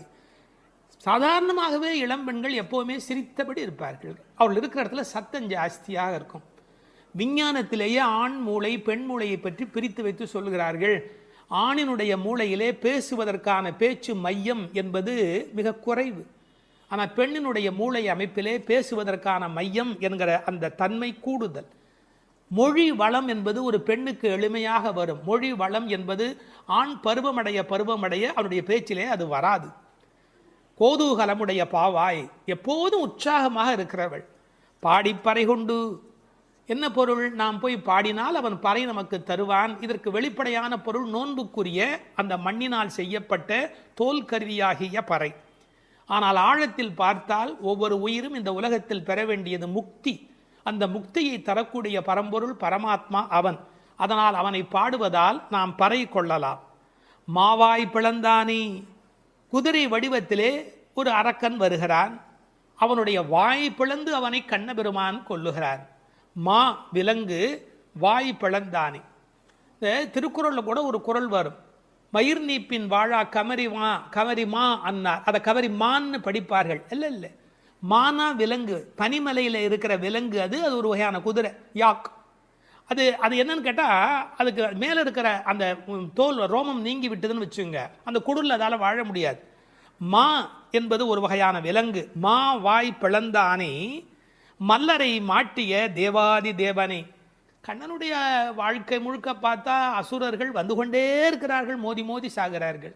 முஷ்டிகன், சாணூரன், இந்த கண்ணபெருமானுடைய கதைகளையெல்லாம் இங்கே சொல்லுகிறாள். பக்தி உலகத்தினுடைய சிறப்பே தான் எதை விரும்புகிறோமோ அந்த பரமாத்மாவின் வரலாறுகளை பரிமாறி கொள்ளுதல். மல்லரை மாட்டிய தேவாதி தேவனை சென்று நாம் சேவித்தால், கடவுள் நம்மிடத்தில் வருவதற்கு தயாராக தான் இருக்கிறார். ஆனால் நாம் அதுக்கு முன்னாடி நாம் அங்கே போய் நிற்கணும். நம்மளை பார்ப்பதற்கு அவர் தயாராக இருக்கிறார். நீ 4 அடி எடுத்து வைத்தால் 40 அடி எடுத்து வைப்பதற்கு, 4000 அடி எடுத்து வைப்பதற்கு கடவுள் தயாராகவே இருக்கிறார். உண்மை அது. ஆனாலும் ஒரு மரியாதை கருதி நாம் சென்று சேவிக்க வேண்டும். சென்று நாம் சேவித்தால் வா என்று ஆராய்ந்து அவர் நம்மளை வரவேற்பதற்கு தயாராக இருக்கிறார். அதில் அந்த அழகு பாருங்க, மாவாய் பிளந்தானே என்பதற்கு எதுகையா ஆவா என்று. அதாவது நீ வந்துட்டியா, வா வா என்று ஆராய்ந்து அருளேலோர் எம்பாவாய். மகிழ்ச்சியுடைய ஒரு பெண், அவளும் சேர்ந்து சென்றால் மட்டுமே இறை அனுபவம் என்பது பூரணமாகிறது. ஒருவரை கூட விட்டுவிடக்கூடாது என்று ஒரு உண்மையை புரிந்து கொள்ளவான். இந்த காலத்தில் தான் கோயிலில் ஒன்றை பார்க்க விட மாட்டேன், என்ன பார்க்க விட மாட்டேன், நான் ஒன்றை மறைப்பேன், நான் பெரிய விஐபி, இப்படி பலவிதமான மனோபாவங்களில் சுவாமி தரிசனம் மாறி போய் விட்டது. ஆனால் உண்மையான பக்திக்கு அடையாளம் வா நீ வந்து பார், வா நீ வந்து பார். ஆக எல்லோரும் வர வேண்டும் என்ற அந்த தவிப்பு இந்த பாசுரத்தின் மூலம் நமக்கு கிடைக்கிறது. 9வது பாடல். தூமணி மாடத்து சுற்றும் விளக்கெரிய தூபம் கமழ துயிலணை மேல் கண் வளரும் மாமன் மகளே, மணிக்கதவும் தாழ்த்திரவாய் மாமீர் அவளை எழுப்பீரோ, உன்மகள்தான் ஊமையோ அன்றிச் செவிடோ அனந்தலோ, ஏமப் பெருந்துயில் மந்திரப்பட்டாளோ, மாமாயன் மாதவன் வைகுந்தன் என்றென்று நாமும் பலவும் நவின்றேலோர் எம்பாவாய். அப்பழுக்கற்ற தூய்மையான பரிசுத்தமான மாட மாளிகைகளைச் சுற்றிலும் 4 பக்கங்களிலும் விளக்குகள் ஒளிவிட்டு பிரகாசித்து எரிந்து கொண்டிருக்கவும், அம்மாளிகையைச் சுற்றிலும் அகில் சந்தனம் போன்ற வாசனைப் பொருள்களின் நறுமணம் எங்கும் கமழவும், நல்ல பஞ்சடைத்த மெத்தையில் கண்ணுறக்கம் கொள்ளும் எங்கள் மாமன் மகளே, மாணிக்கங்கள் பதிக்கப் பெற்ற உன் வீட்டு கதவின் தாழ்ப்பாளை திறக்க மாட்டாயா? திறந்து விரைவில் வந்து எங்களுடன் சேர்ந்து கொள்ள மாட்டாயா? மாமிகளே, நீங்களாவது அவளை எழுப்பிவிட மாட்டீர்களா? விடிந்து எவ்வளவு நேரமாகிவிட்டது. நாங்கள் இவ்வளவு நேரம் அவளை அழைத்து கொண்டிருக்கிறோமே, அவளுக்கு என்ன ஆயிற்று? ஒரு வார்த்தை கூட பதில் கூற மாட்டேன் என்கிறாளே. அவள் என்ன பேசும் திறனற்ற ஊமையா? அல்லது நாங்கள் அழைப்பது அவளுக்கு கேட்கவில்லையா? காது கேட்கவில்லையா? அல்லது ஆழ்ந்த பேருறக்கத்தில் படுத்து கிடக்கிறாளா? அல்லது யாரேனும் கட்டுப்படுத்தி அவளை பெருந்துயில் கொள்ளுமாறு செய்து விட்டார்களா? அல்லது ஏதேனும் மந்திரம் மாயம் செய்திருக்கிறார்களா? அதன் வசம் கட்டுப்பட்டு இப்படி பேருறக்கம் கொண்டு கிடக்கிறாளே. நாங்கள் அந்த மாமாய செயல்களில் வல்லவனும் மிகுந்த தவமுடைய இலக்குமியின் கணவனும் வைகுண்டத்திற்கு அதிபதியுமான நாராயணன் பெயரை திரும்ப திரும்பச் சொல்லி பக்தி பரவசத்தில் ஈடுபட்டு அவளை அழைக்கிறோமே, அவள் ஏன் இன்னும் எழுந்து வந்து கதவை திறந்து எங்களுடன் சேர்ந்து இறைவன் திருப்பெயரை சொல்லி வழிபட மாட்டேன் என்கிறாள்? நீங்களாவது கேட்டுச் சொல்லுங்களேன் என்கிறார்கள். இந்த பாடலின் திரண்ட பொருள் இது. தூமணி மாடத்து சுற்றும் விளக்கெரிய. விளக்கு எரிப்பதற்கே நிறைய செல்வம் இருக்க வேண்டும்.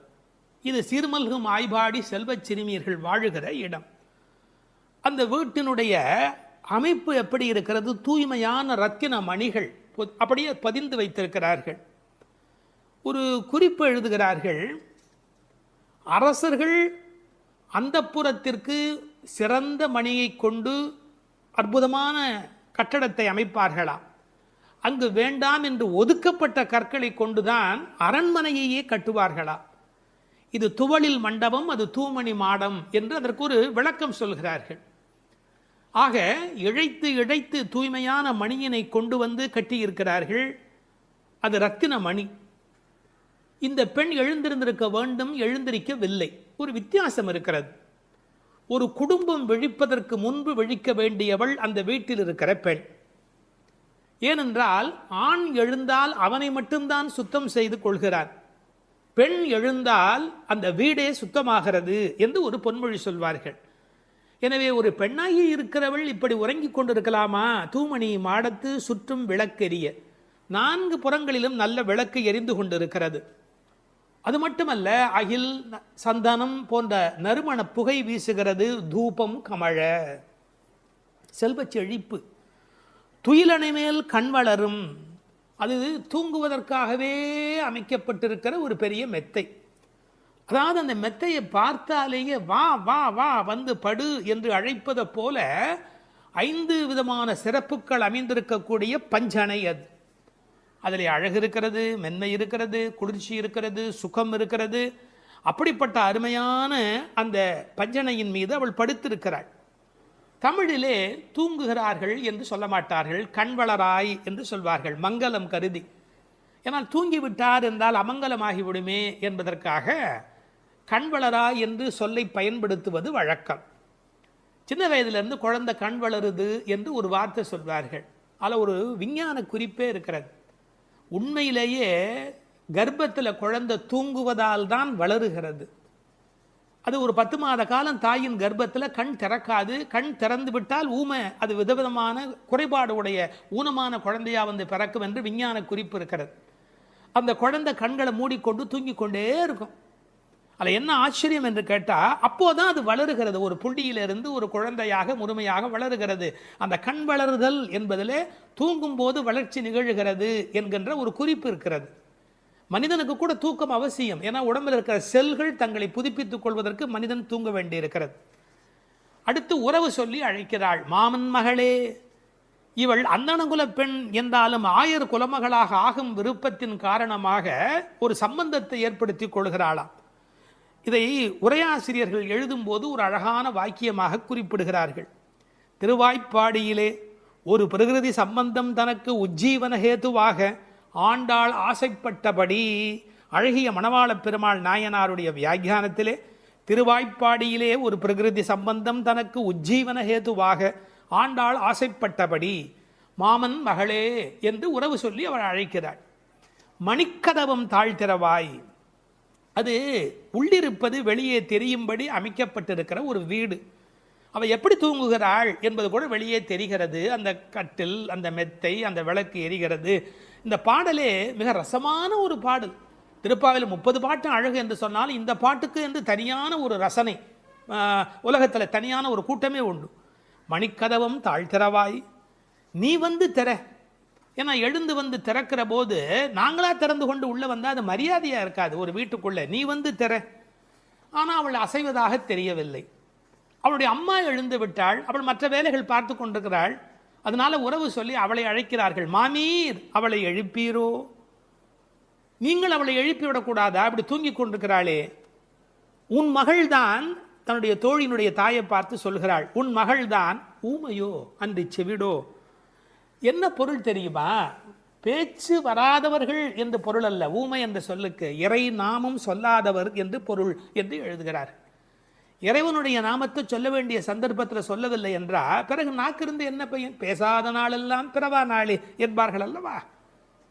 உண்ணா நாள் என்பது இந்த உலகத்தில் சாப்பிடாத நாள் அல்ல, உன்னை வணங்காத நாள் தான் உண்மையிலேயே உண்ணா நாள் என்று குறிப்பிடுவார்கள்.